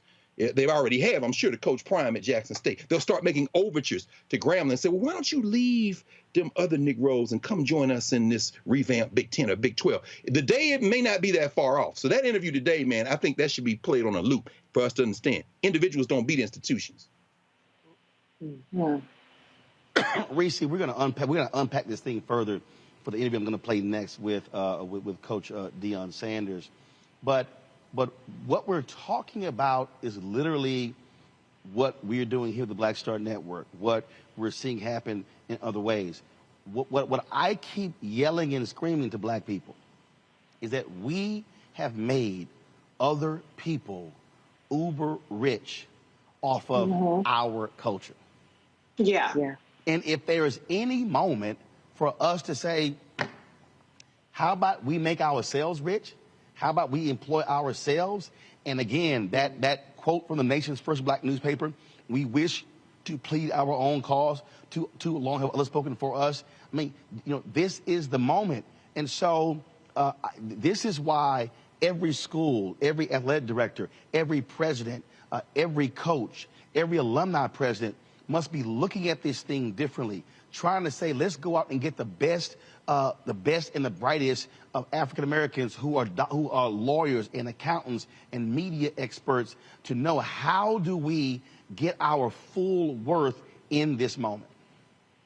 Absolutely. I mean, I think Dr. Carr laid it out. I mean, the difference between the success is going to be if people use it as a launching point or if they use it as a point to rise together. Unity is the strongest and yet oftentimes most untapped part of the black dollar, of the black coolness, of the black factor, black culture. And so if Coach Prime and other coaches that are starting to see success, if they can stick with it, they can help really usher in a whole nother chapter where it's not looked at as a junior kind of league. I'm not saying, I'm using it in a non-sports probably way, but it's not looked at as, but the way you use it is proper, because it's the same way folks said to me, I didn't have a real show because it was on TV One, even though we shot it at NBC News Channel, which is where right now, where NBC does all their shows out of DC, is the exact same studio where I did my TV One show. Right. But black people were like, "Oh, you're not real or legit." That's a mindset that we have accepted because of what they have always told us. Right. Exactly, and too often we're too excited to see black people that are the cool in the white spaces when we could support black people when they're in the black spaces. And so I think that this is a really powerful moment. I think we've seen a lot of the momentum die down from this so-called racial reckoning, but I'm glad to see that this is one area, particularly as it relates to HBCUs and, HBCU sports or the SWAC conference, where, it still seems to be going in the right direction. But the people are watching and they're paying attention. And as soon as we start to get our act together, as soon as we really start to realize the power that we have, that's when they want to swoop in. So if we can stay united, this could be a game changer. And this could be the new cool. This could be what people are looking toward, instead of saying, that's just the black conference over there. That's right. Yep. Erica? Yeah, I mean, Dr. Carr referenced the book. I was very proud to be able to pull it off my shelf. I read this book probably about 10, 12 years ago, and it definitely shifted my outlook on how I saw black athleticism. And to Reese and Dr. Carr's point, we look at blackness and we're the blueprint. We are the standard. We are first. And so from the top of our head, the crown of our heads down to the soles of our feet, we see our culture, we see our likeness, we see our image, we see it duplicated in so many different areas because we pay the price of coolness for then everybody else to swoop in and colonize it, to take advantage of it, monetize it, to make it seem as though it's always been there and it's always been cool when black people actually paid the price for it. You know, I think about growing up on HBCU campuses, and I think about my late grandmother, who was the first college graduate in our family. She was at then Albany State College, and we had a big tradition at my hometown of Albany, Georgia, now Albany State University, of everybody coming home for homecoming. And that was such a huge deal. So being raised, even though we were a Marine Corps family, knowing that we were going to come home for homecoming every October and see people and be immersed in the culture, the swag surfing that was happening even before the song dropped out years ago, seeing the dancers, the camaraderie, being on the yard, was all, as a little kid, even more powerful. And it makes me think about NYSP, the National Youth Sports Program, which was prevalent along HBCU campuses. And so those of us that were young people, we spent summers at NYSP being really baptized in HBCU culture, getting a taste of what was to come before us if we did choose to attend college. So I think that, you know, what is before us is, as Greg and as Reese and as you said, Roland, is a real opportunity to say that this is ours. And no longer will you continue to create $40 million, $400 million, $251 million slaves. This is ours, and you can't have it. So I think that this is an excellent opportunity for us to stand our ground if that is the path that we choose to move forward on. Yes, teach. Folks, many of you have heard me say, I'm tired of us having surviving conversations. I want us to have thriving conversations. Well, that pretty much was the discussion that Coach Sanders and I had today. And let me set this up for y'all. So I was actually interviewing Jackson State's athletic director, Ashley Robinson. And so Deion, being Deion, he sees us. So he literally walks over, grabs one of our Roland Martin Unfiltered Director's chairs, and just decided to walk himself into the interview. And so here's that conversation. I think your aunt's about to get busted up. I see. I see. So he just busted up your interview. But you know, that's what Coach Prime do now. We like to bust stuff up now. I told him I didn't know whether to get on my knees. Hold on, get past the mic. I didn't know if to get on my knees and bow or do the Dougie when I saw him. That's how good he's looking. Then I had to hit him with the cobalt blue socks you too. Did. You know, you did that. I'm sure Snoop would be very happy. Yes. With the look. Yes. Coach, first of all, how you feel? I'm feeling good. I'm getting better and better day by day. I am. You had a great season last year, but it's going to be different because you were in pain. At the conclusion. You were dealing with coaching and dealing with your health challenge. We dealt with a lot that people don't know about. But you know what? God sustained me and saw me through. And I had a wonderful team of support around me, including my team. And we got through the storm. And I'm thankful for it.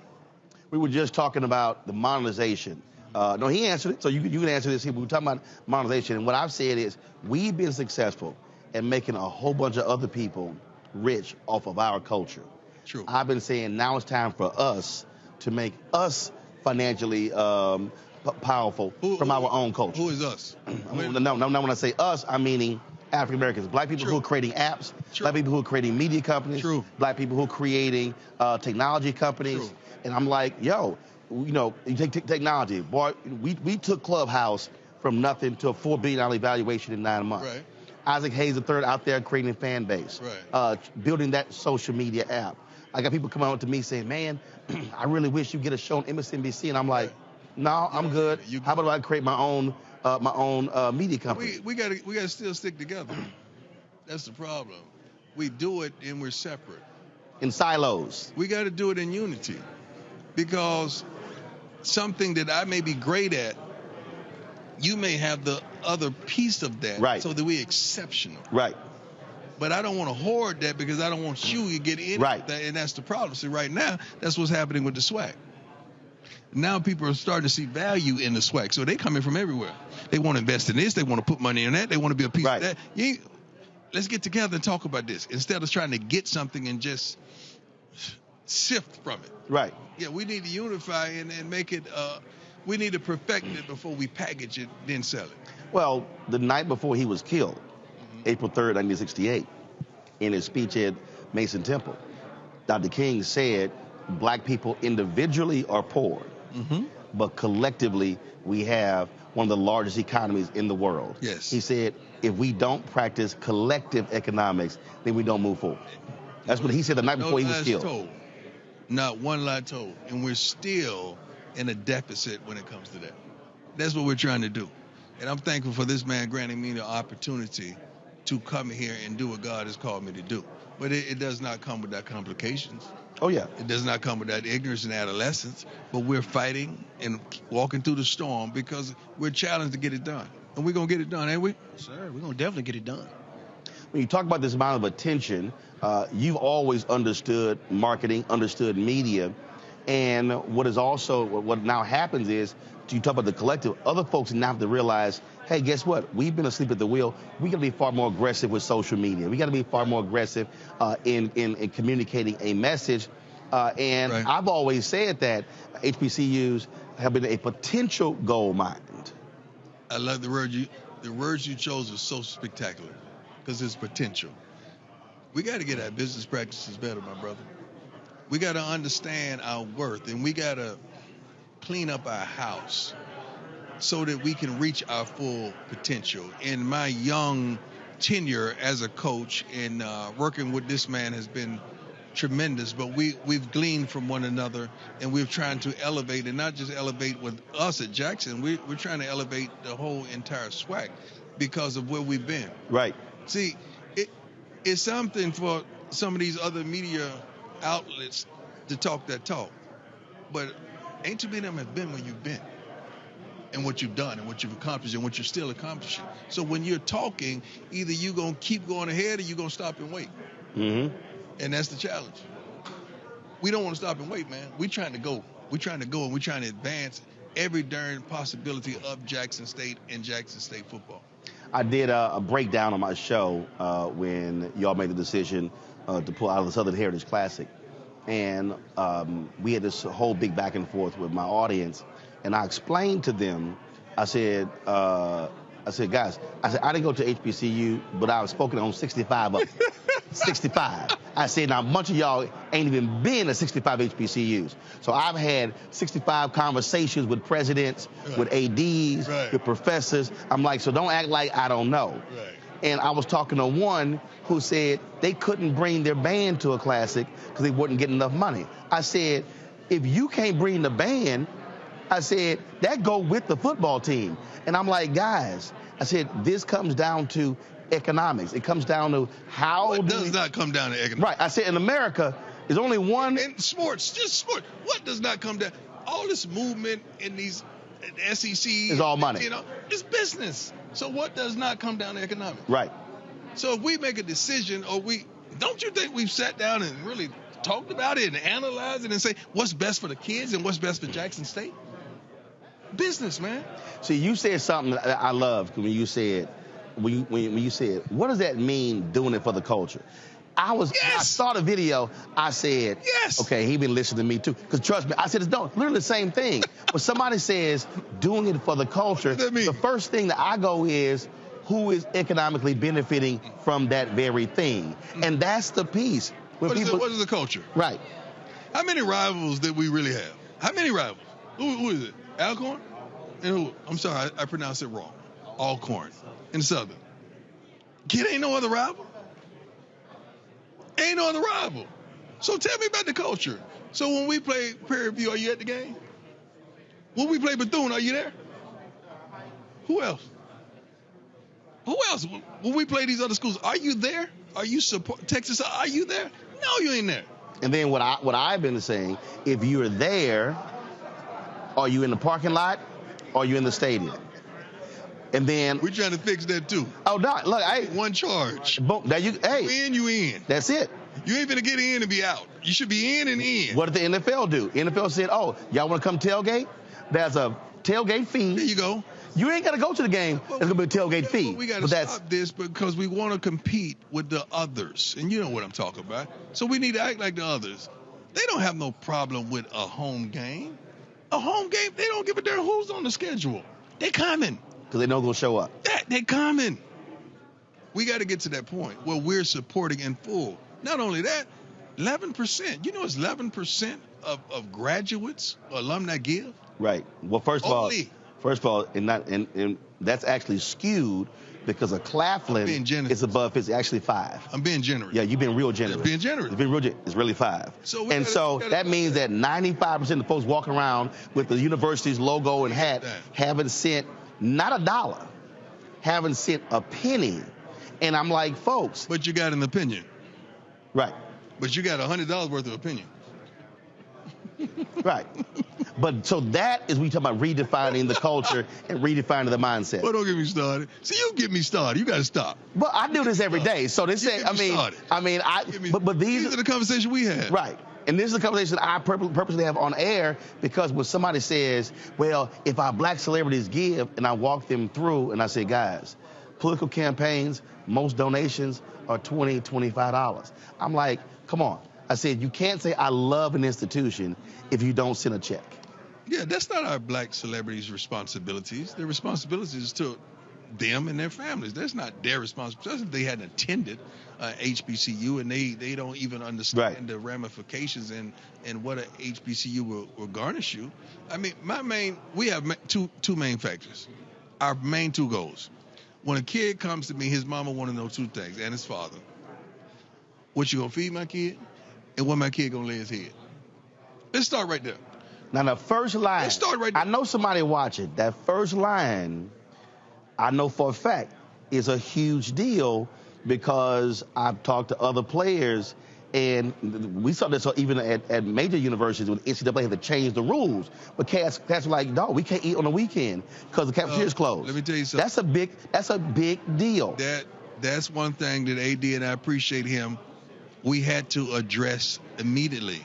And now I'm looking through, my reminders or whatever on social, and I'm hearing that HBCU's attendance has skyrocketed. Yes. Skyrocketed. But guess what hadn't? We don't have anywhere to put them. There you go. Housing. We're lacking housing, not just at Jackson, but everywhere. Right. So when I say things like our business practices, our forward thinking, our thought process needs to advance, ain't no lies being told, man. Because we got kids that want to attend our universities, but they can't. If you don't have the infrastructure, and again, they have an expectation also of facilities and what to expect.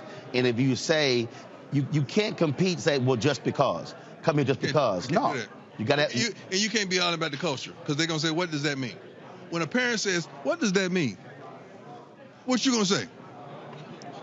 I'm waiting on y'all. Tell me what you going to say when a parent say, when I say, well, don't worry about the housing or the, or the food. We have a culture. Coach Brown, what does that mean? I can't eat culture. Let me stop. We're going to get in trouble. No, look. We're going to get in trouble. But what we're talking about here is real. Literally, what I've been laying out on my show, actually, is nearly all of our black institutions. I'm talking about black newspapers, churches, HBCUs, organizations. And again, it comes down to if you've never been used to sitting at the table of power, then you don't know what to ask for sitting at the table of power. We've gone in and asked for small amounts as opposed and with a head down. Trust me, look, Doc, I'm telling you, 2 hours a day, I'm on this every day. We hadn't even spoken, man. And you are right on it. I could pull out my darn phone and go to notes, and you are right on it. Ain't no lies being told. And that's the thing that hurts us the most, because this is what we're trying to do. Yep. This is all we wake up for. And it's hard because you got our own people like, Ron, what you doing, dog? And I'm like, I'm not asking for no $15,000 when my value is $150. I don't mind fighting outside the house, but when I got to fight in the house, that's a problem. Yeah. That's a problem. That's what every marriage out there. Ain't finna fight in the house. Right. That's a problem. Yeah. Yeah. Oh, absolutely. Got to ask you a football question before you get out. What are you looking forward to this upcoming season? Dominate. We're not just trying to win, my brother. I'm dead serious, and I'm saying this with no smile. We're trying to dominate. The only way our kids are going to get to the next level and get to pro, the multitude of them, is we dominate. I mean, be dominant at their positions, be dominant when we play against other schools, just be dominant in every aspect of their life. We got to dominate. That's the key word for our players this year. What did they learn from that Celebration Bowl game? The Celebration Bowl wasn't a test, and it wasn't a learning, what word am I trying to use? It wasn't an assignment. That's something that happened. We just lost. That's it. We missed the turn. We supposed to take a left here. We took a right. We missed the turn. That's it. We flushed it. We gone. We out. Let's go. That's how we attack life. That's how we attack football. That's how we attack sports. We ain't got time to be looking behind us. We got a bus kick. Give them their credit. South Carolina say, give them their credit. They kicked that bus. That's it. Let's go. What's next? So we should be looking forward to dominance.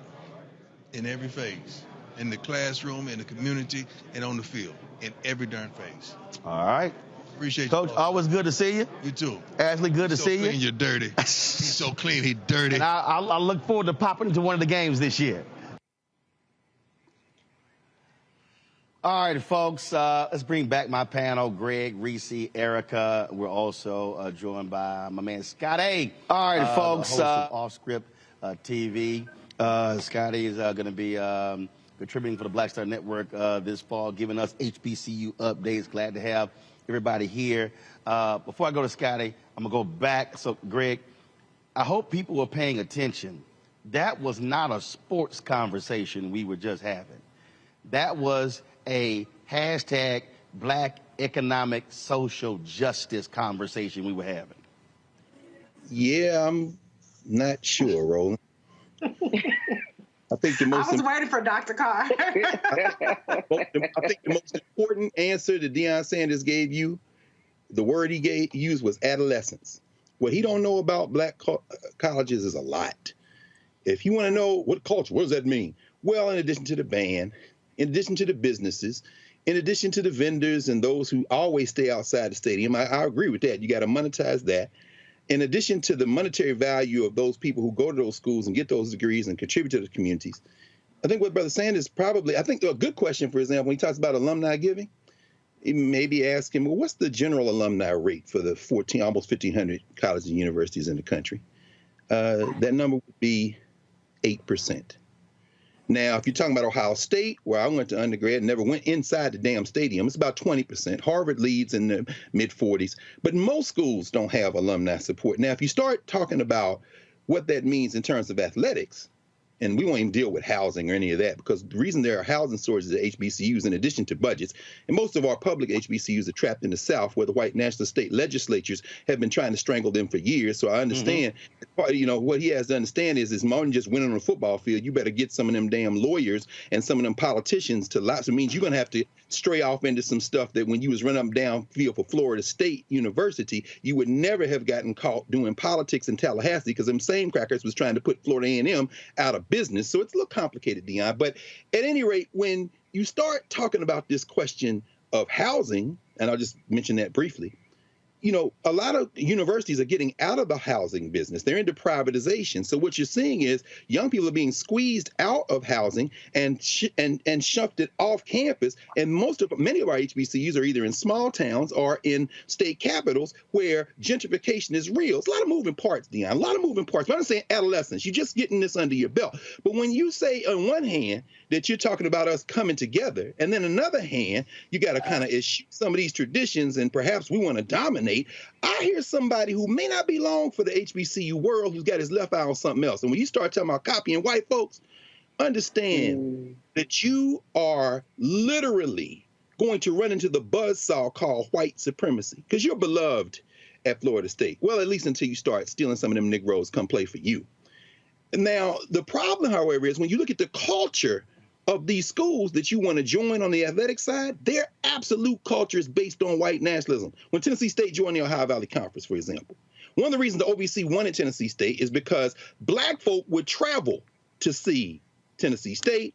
White folk weren't coming to Nashville, and they have never come to Nashville. Now, when he says we ain't got no rivals in the SWAC, now I know them Grambling boys were somewhere around listening, but my point is this: what the hell does that have to do with the culture of HBCU rivalries? We don't have no rivals. We ain't talking about Ohio State versus Michigan. I know you talking about Florida State versus Florida, but it ain't just Alcorn. It ain't just Jackson State. You're talking about a culture.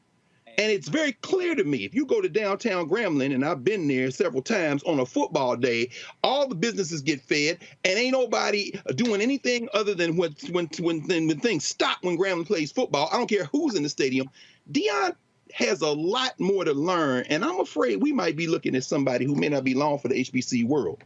I don't know what I was listening to there, Roland, in other words. Well, so I'll unpack it. And I'll bring in Reese, Erica, and then we'll bring in Scotty. So here's why I frame it that way. One of the advantages, I believe, in not coming from the HBCU world is that you do look at things differently. And if you look at a lot of the videos that he's posted, when he's talked about campuses, how they're being kept up, when he visited Mississippi Valley State, when he literally showed the practice field that folks thought was just like an abandoned area, what he's been doing, which I believe is effective, is also exposing the shortcomings of why are our universities looking like this, but across the street they're looking like that. And one of the things that he's also done, and again, I know this from personal experience, where I've had people say, well, this is how we do it at HBCUs, and you look at it going, yeah, but you're broke. And what is happening is, because Florida A&M dealt with that, the AD they just fired, who was bringing in business practices. He wasn't bringing in HBCU business practices. He said, no, this is a business practices that are period. Because they ran a deficit for a decade, he was like, you can't run a deficit. All of a sudden they go into profitability. And so it's forcing some folks to get out of, well, this is how we've always done it. And yeah, but you also are broke. And so when I talk about, go ahead. Can I just right quick? Yes, that has to be absolutely changed. We know that. This internal culture, this inferiority complex, hiring the people who are not the best people, the nepotism. But let's be crystal clear. The reason Valley's physical plan looks that way, and when you bring Albert Chambliss in, he would tell us all and remind us all, go back to Title VI, goes to Air versus Fordyce. Them white boys in Mississippi wanted to close Valley. They went, and at the same time, when you look at who's in the Mississippi State Legislature, they all went to Ole Miss and Mississippi State. It ain't like black people not spending their money is why Valley looks that way. There are pushbacks and pullbacks. Yeah, absolutely. Right, but this is the value. The value is having somebody with millions of followers, whatever, showing it. See, I think and that's why when I asked all of these coaches, I asked them, how are you now utilizing social media? When I look at what happened at Howard University, when the students showed dormitories, when the students at other universities, and so what I'm saying is it's challenging the norms by which we have operating. Erica, when I was in Albany, talking to folks there during the campaign in 2020, sort of the same thing, challenging how we've always done business. Dr. King talked about that in his book in terms of how our institutions, how we must fully equip and commit ourselves to liberation. And I talk about it a lot on our show. There are a lot of our folks who, frankly, are the ones who are getting in our way of advancement. It's not always just man and white folks. It's some black folk who need to get the hell out of the way who are stopping progress from happening. That was also part of the conversation that wasn't completely said. Go ahead.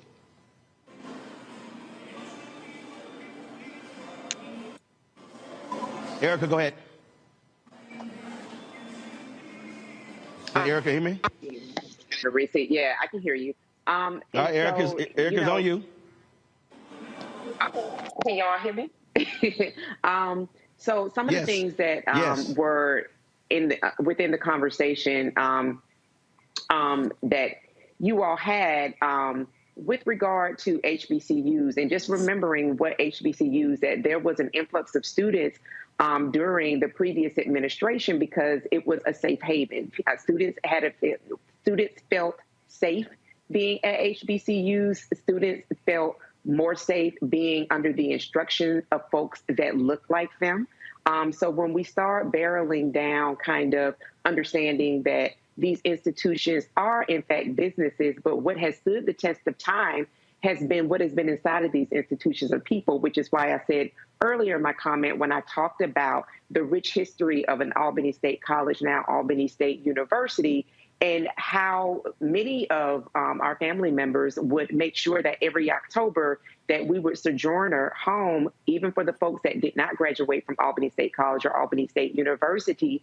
And as Dr. Carr just said to us, that the businesses that were in the immediate area were fed. There were heads and beds. So, of course, the hotels were booked out.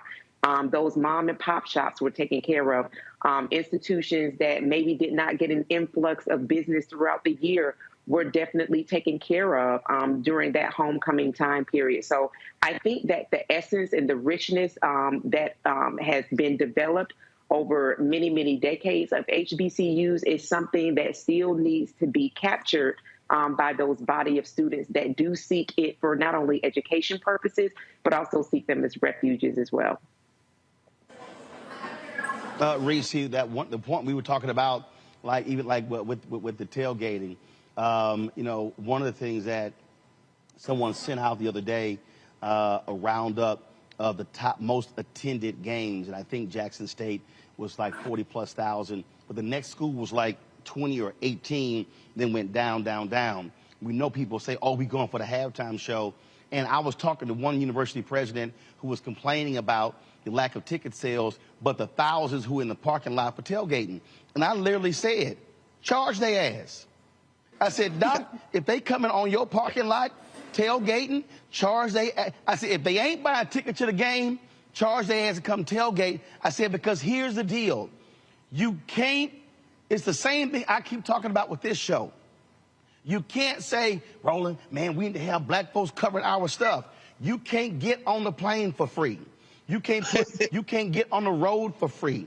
And so you got to be able to pay for it. And so I think that's where I think what Deion's also is shaking up is saying, hey, y'all, we can't keep having a system where the school is the one getting the least money and everybody else getting the most money, but it's the school that's driving the event.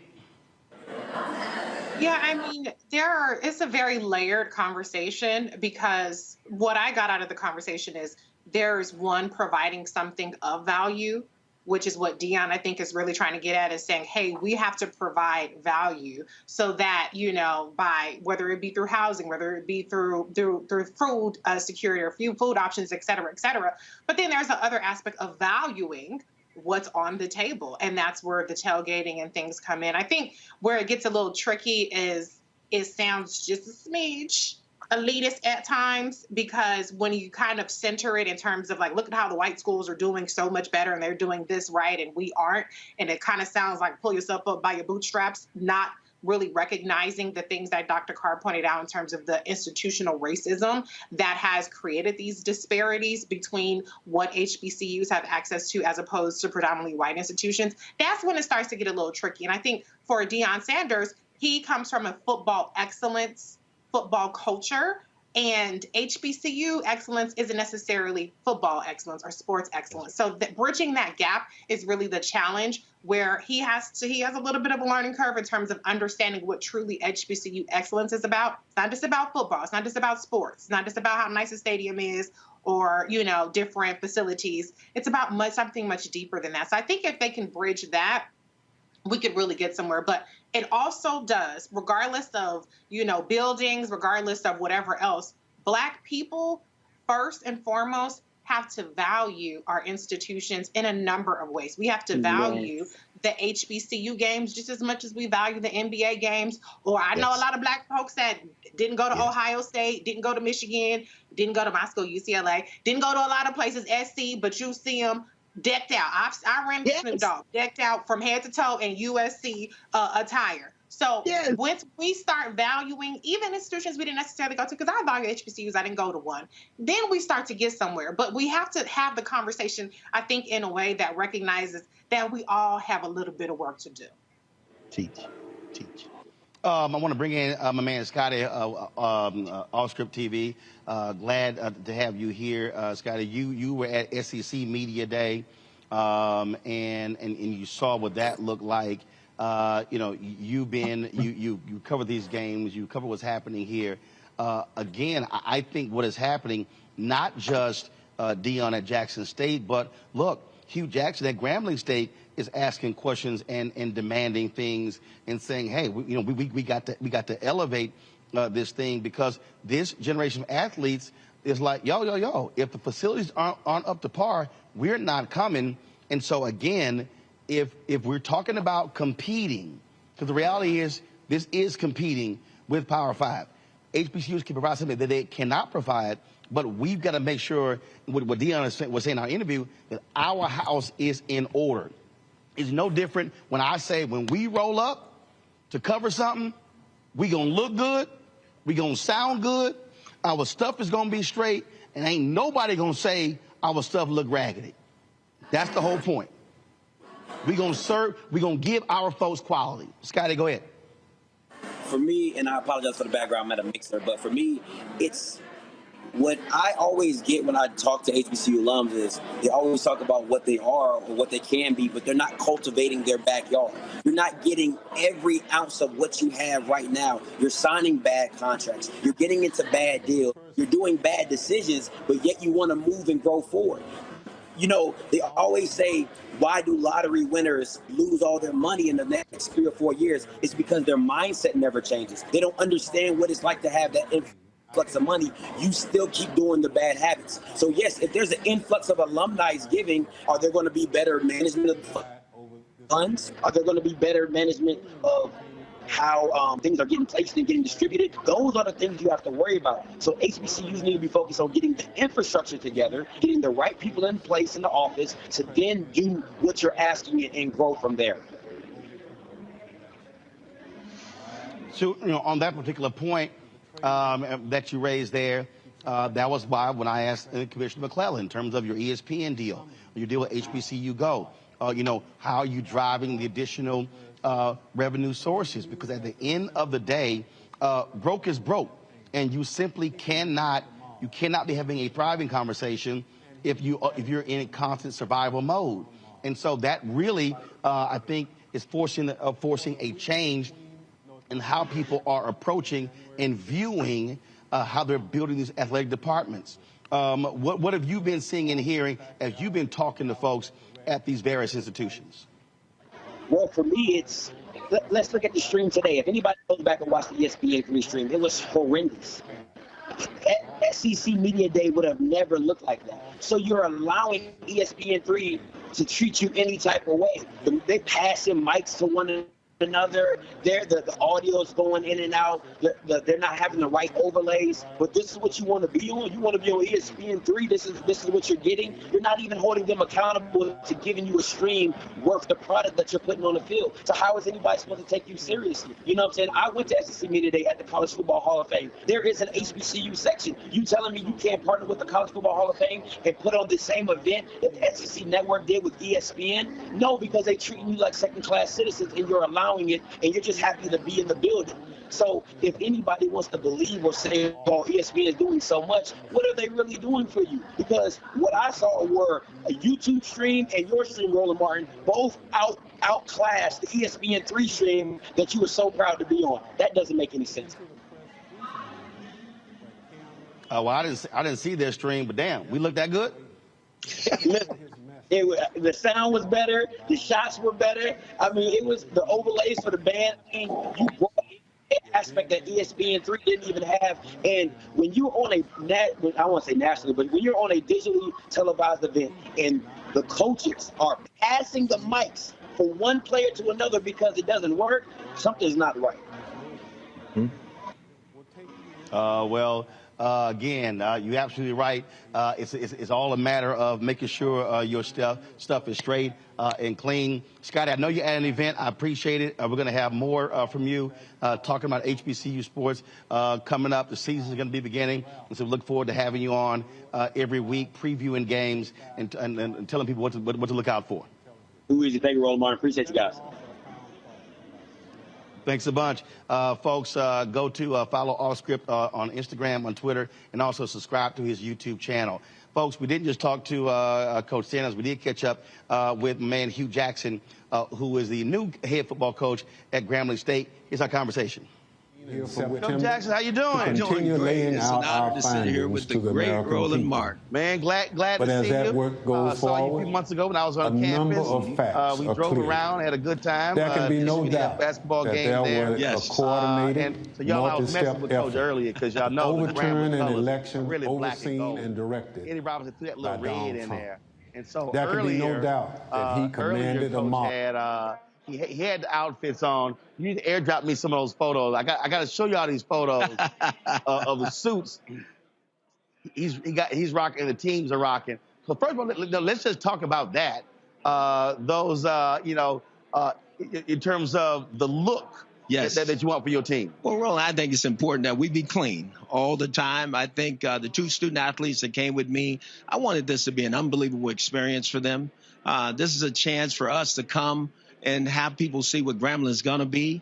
And that's what I wanted to be. I wanted to be one of the best HBCU universities there's been, because at one time it was. For you coming in, what has been the transition? What has it been like?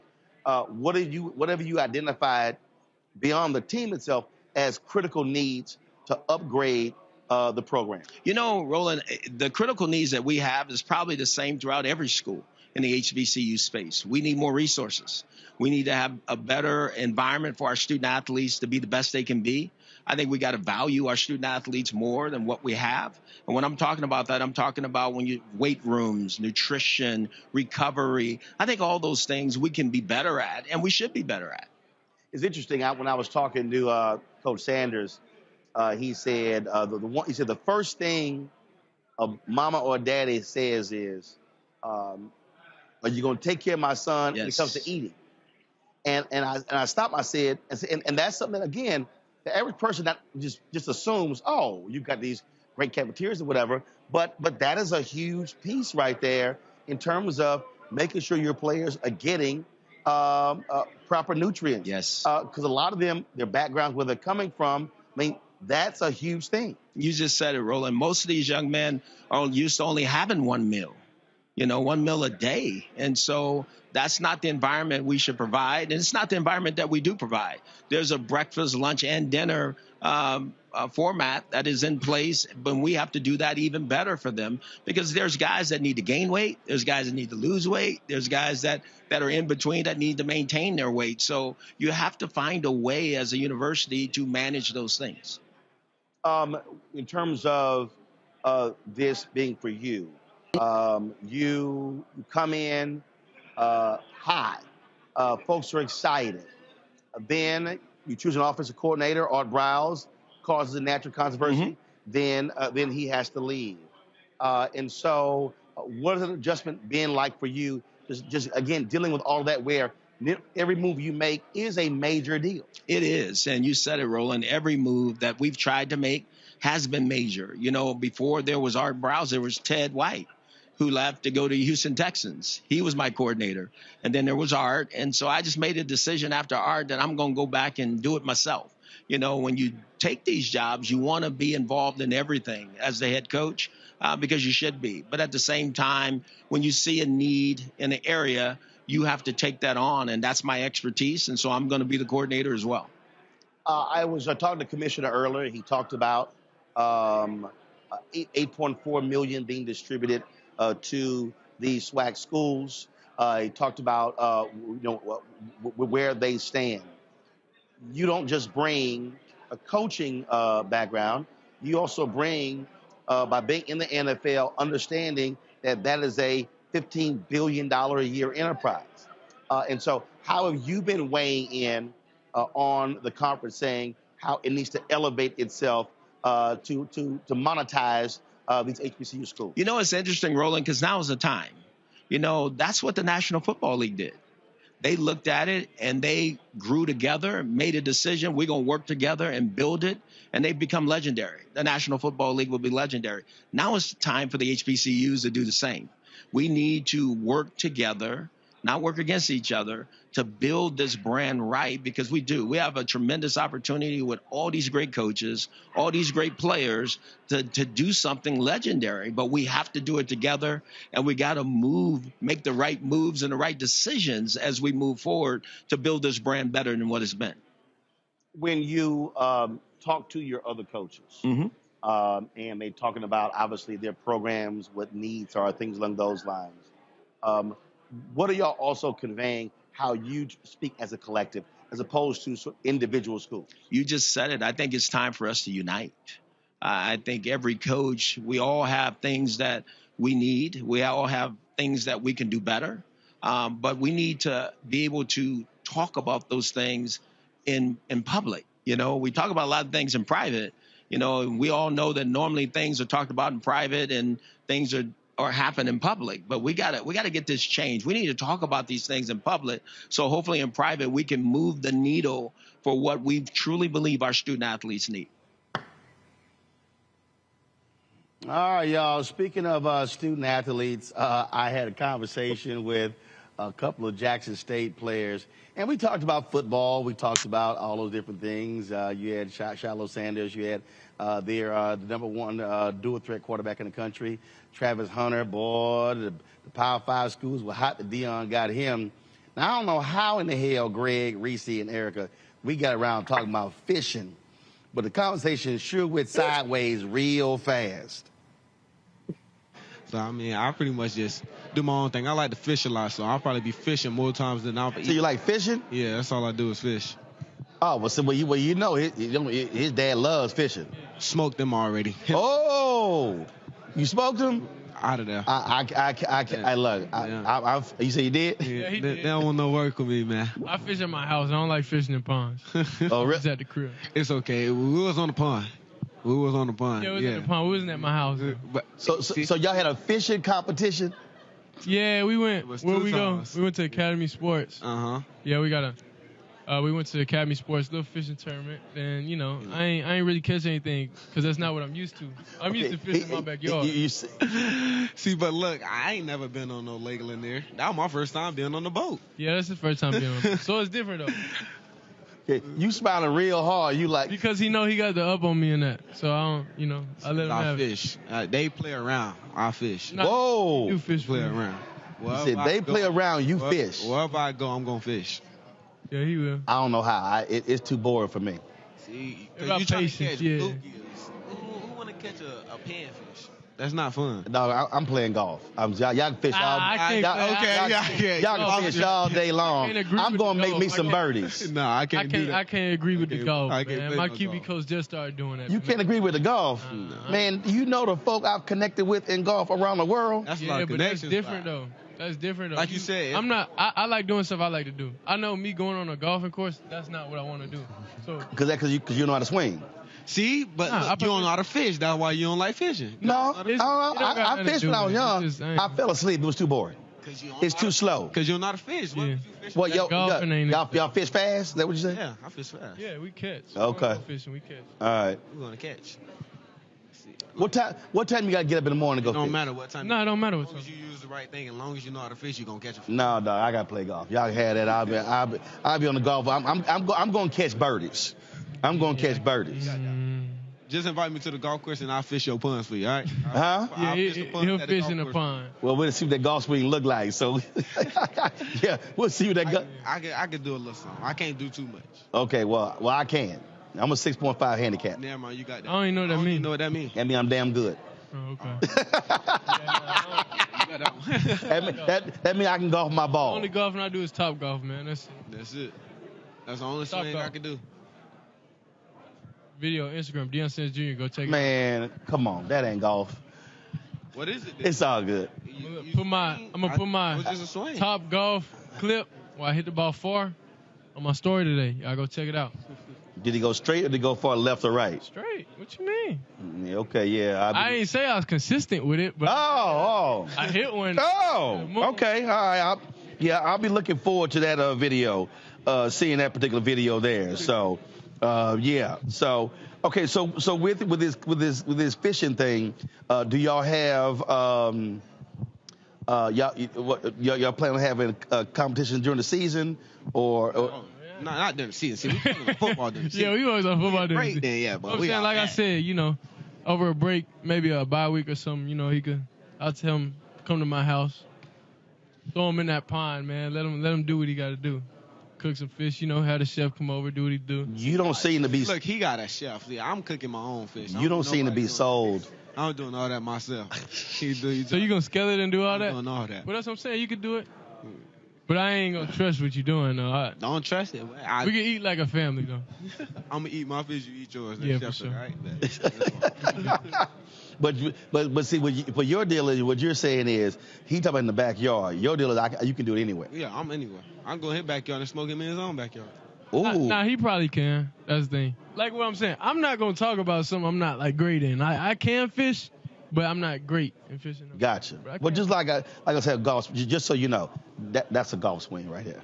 Just so you know, in terms of how you're gonna stroke the ball, hit this thing down the fairway, finish. I did that yesterday. I was asleep though, but I did it.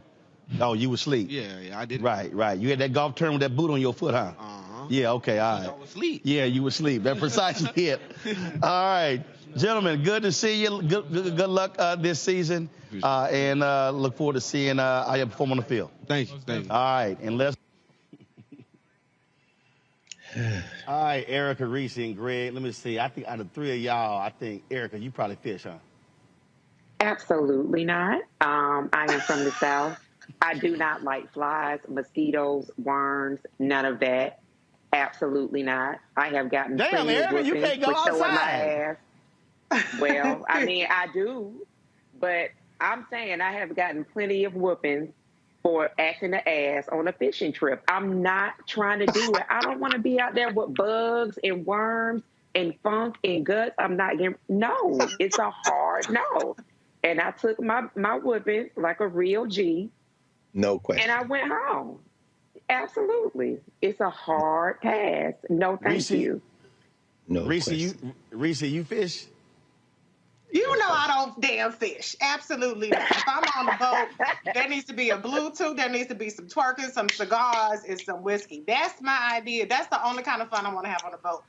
Fishing is boring as hell. It's not for me. If it's for you, that's fine. But I'm no, that's not my idea of a fun time. Mm-mm. All right, Greg, see if you can try to carry the panel. You fish, Greg?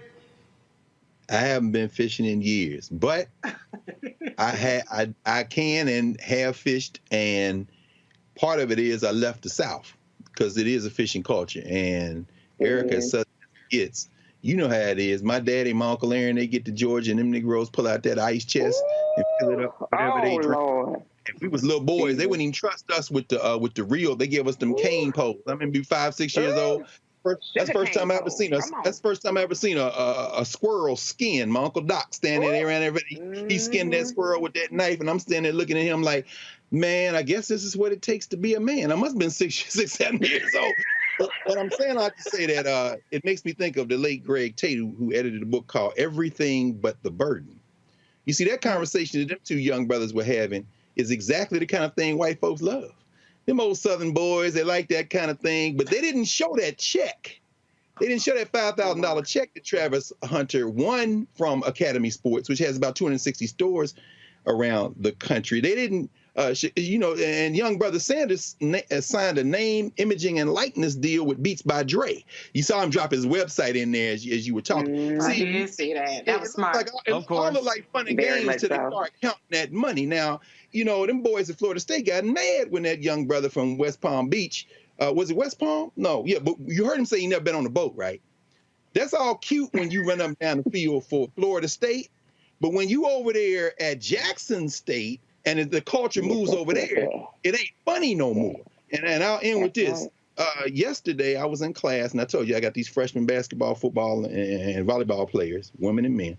We in Douglas Hall at Howard, and we're in class, and a bunch of little kids walked by the back of the classroom. And I said, who are those kids? One of the brothers got up, found out, and then, they're here visiting. They're from Southeast D.C. When I tell you that we invited them in, it was a bunch of 6, 7, 8, 9, 10-year-olds with the adults at them. They'd never been on a college campus, all young student athletes. And we spent the next hour just letting them talk about what they wanted to do with their lives, how these are young freshmen and freshmen, women and men, ball players. And when I tell you the way their faces lit up and the way they had that conversation, the conversation y'all had, I want to see a conversation like that is tied to the institution, so that what we see is they're more than just ball players with interesting, colorful stories. Hell, that's what integration wanted. What we really have to do is channel that into the institutional strength so that children can say, I want to go to Jackson State instead of wearing all this paraphernalia. I want to go in there. I know how to fish, man, but now we not only need people who know how to fish, we need some sports stores other than 5,000 check handing out Academy Sports.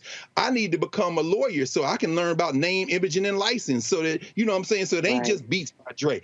And that, brother Sanders, the coach that is, that's the culture, brother. That's what we mean by the culture.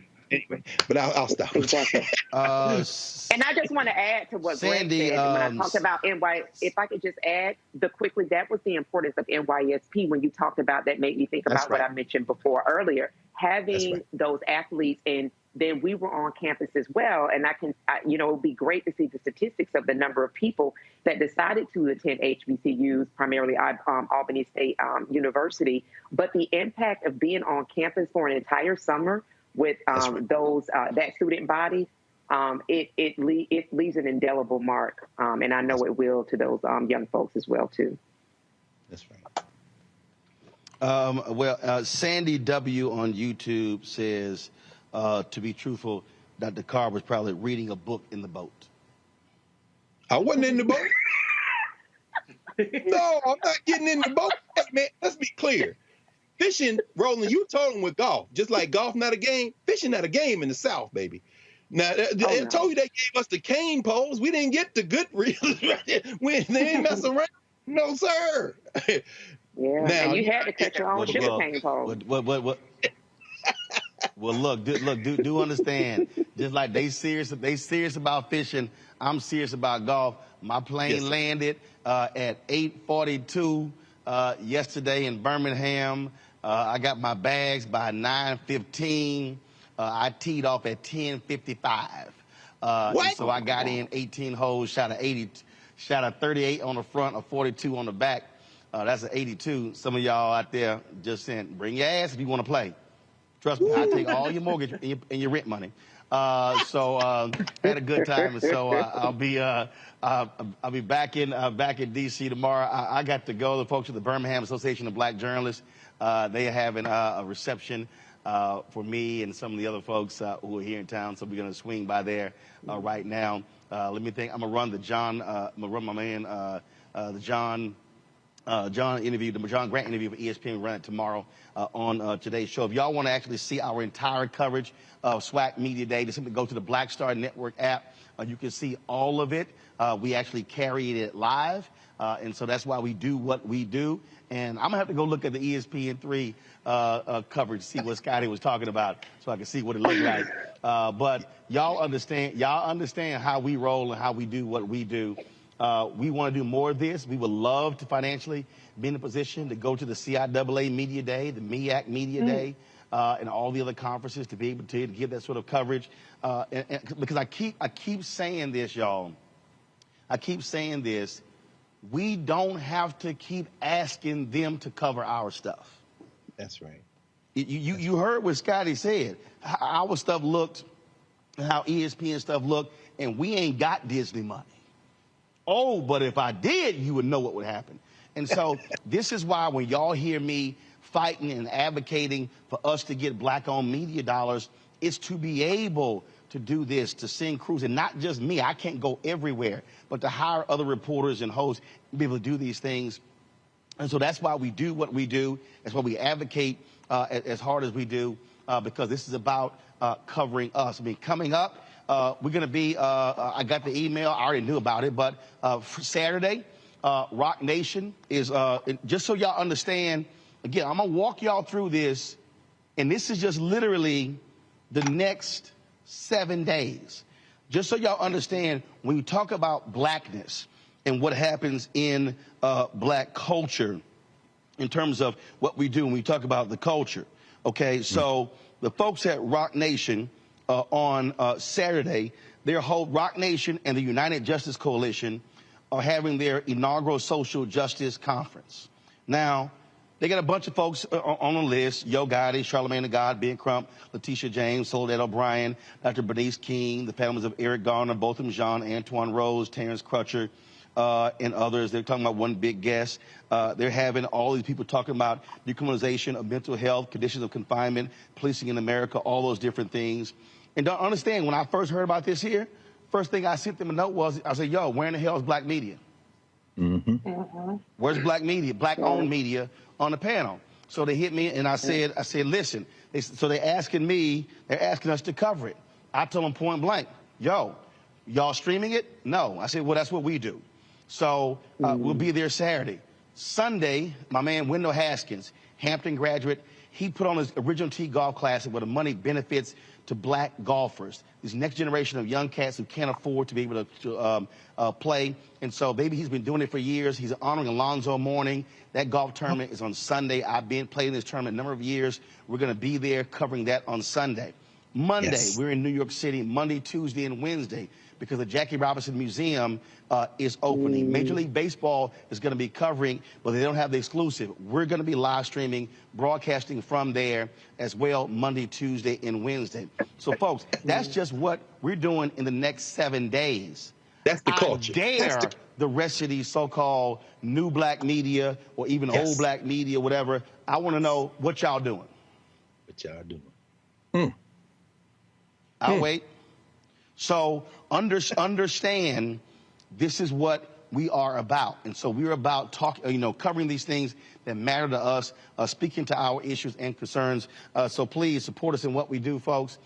First and foremost, download the app. We should have 100, 200,000, 300,000 downloads by now. We launched Black Start Network September 4th, 2021. We're still trying to get to 50,000 downloads, y'all.